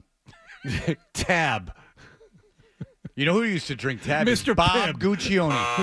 Bob Guccione from Penthouse Magazine would demand Tab, and he would go on talk Really? shows drinking Tab. I just watched Secrets of the Penthouse, Jesus. a 4-part episode on Hulu of the Guccione family. Dr. Pepper. Oh. Dr. Pepper. He'll now, drink anything that's on the ground. Anything to wet that beak of his. These are getting old, according to some people. Well, you could say, they're tied with Pepsi at 8.3%. By the way, Coke has 19.2% of the market. Well, half the country calls it Coke. That's like a 19 share in radio. It's unheard of. But the Dr. Pepper and Pepsi both had 8.3%, but Dr. Pepper technically is ahead, slightly higher. After that, other brands owned by Coca-Cola at 8.1%. Right. Right, What? cola. No, it's Tab. not Tab. John sticking It's another. with Tab. It's another Coca-Cola umbrella product. Okay. It goes Mellow Coke, Yellow. Coke, Dr. Pepper, Pepsi, then what? Sprite. It's not. Why are you laughing? It's Sprite. It is Sprite. Oh, yeah. okay. That's John. Your comedic funny bone in place as always. Yeah. And then Fred. With the right answer. Fred, Yeah. Here's a real fun one. your favorite, Diet Coke, 7.8%. I would figure Diet Coke because that's the only one adults drink. I went to dinner last night. 6 guys, 5 Diet Cokes, only 1 Coke, and the guy that ordered the Coke was considered an outcast. He was removed from the whole. I still scenario. drink a regular Coke from time to time. I love it. Yeah, but you also are diabetic and you're eating yourself into type 2 diabetes. So Some of us keep our bodies at temple. Some of us, Tyler Faith, have a crush on. Dr. Pepper has been gaining. Peppery soda, 23 flavors. I love a Dr. Pepper. I You bring go to in Dr. Texas, Pepper every day. I bring in Diet Dr. Pepper most mornings. I'll bring one in the car. Go to Texas. Try and order, a Pepsi. They'll give you the side eye. Dr. Pepper. That's what they drink down there. And New Mexico. When I lived in New Mexico, a lot of Dr. Pepper drinkers down there. Well, in Atlanta, they just call it Coke. I mean, you just say Coke. Right. And then another thing we did in Atlanta is we would make a vat of sweet tea every morning, no matter where you worked, whatever restaurant you made sweet tea. Everyone ordered sweet tea. They didn't even order Coke. They just ordered sweet tea. Everyone. Is it now the sweet tea that you made there? Was it absurdly sweet, or was it just like pleasantly sweet? I would tell you that so you know those like metal tubes that hold like a lot of liquid. Yeah, It's yeah, basically iced tea Yeah. bins. 4 pitchers of sugar. Oh, that's very sweet. So 4 pitchers of sugar. I would say there was at least a quarter cup of sugar in every sweet tea that I poured. God. And then and a lot of people would ask for packets of sugar. Yeah. To put in it. That's too much. Too much. Entertain people with my waiting table stories before we could. I mean, that's a rock left unhumped, which is the phrase, I believe. All right, that'll do it for us. Everyone have a great day. Bye. Toucher and Hardy.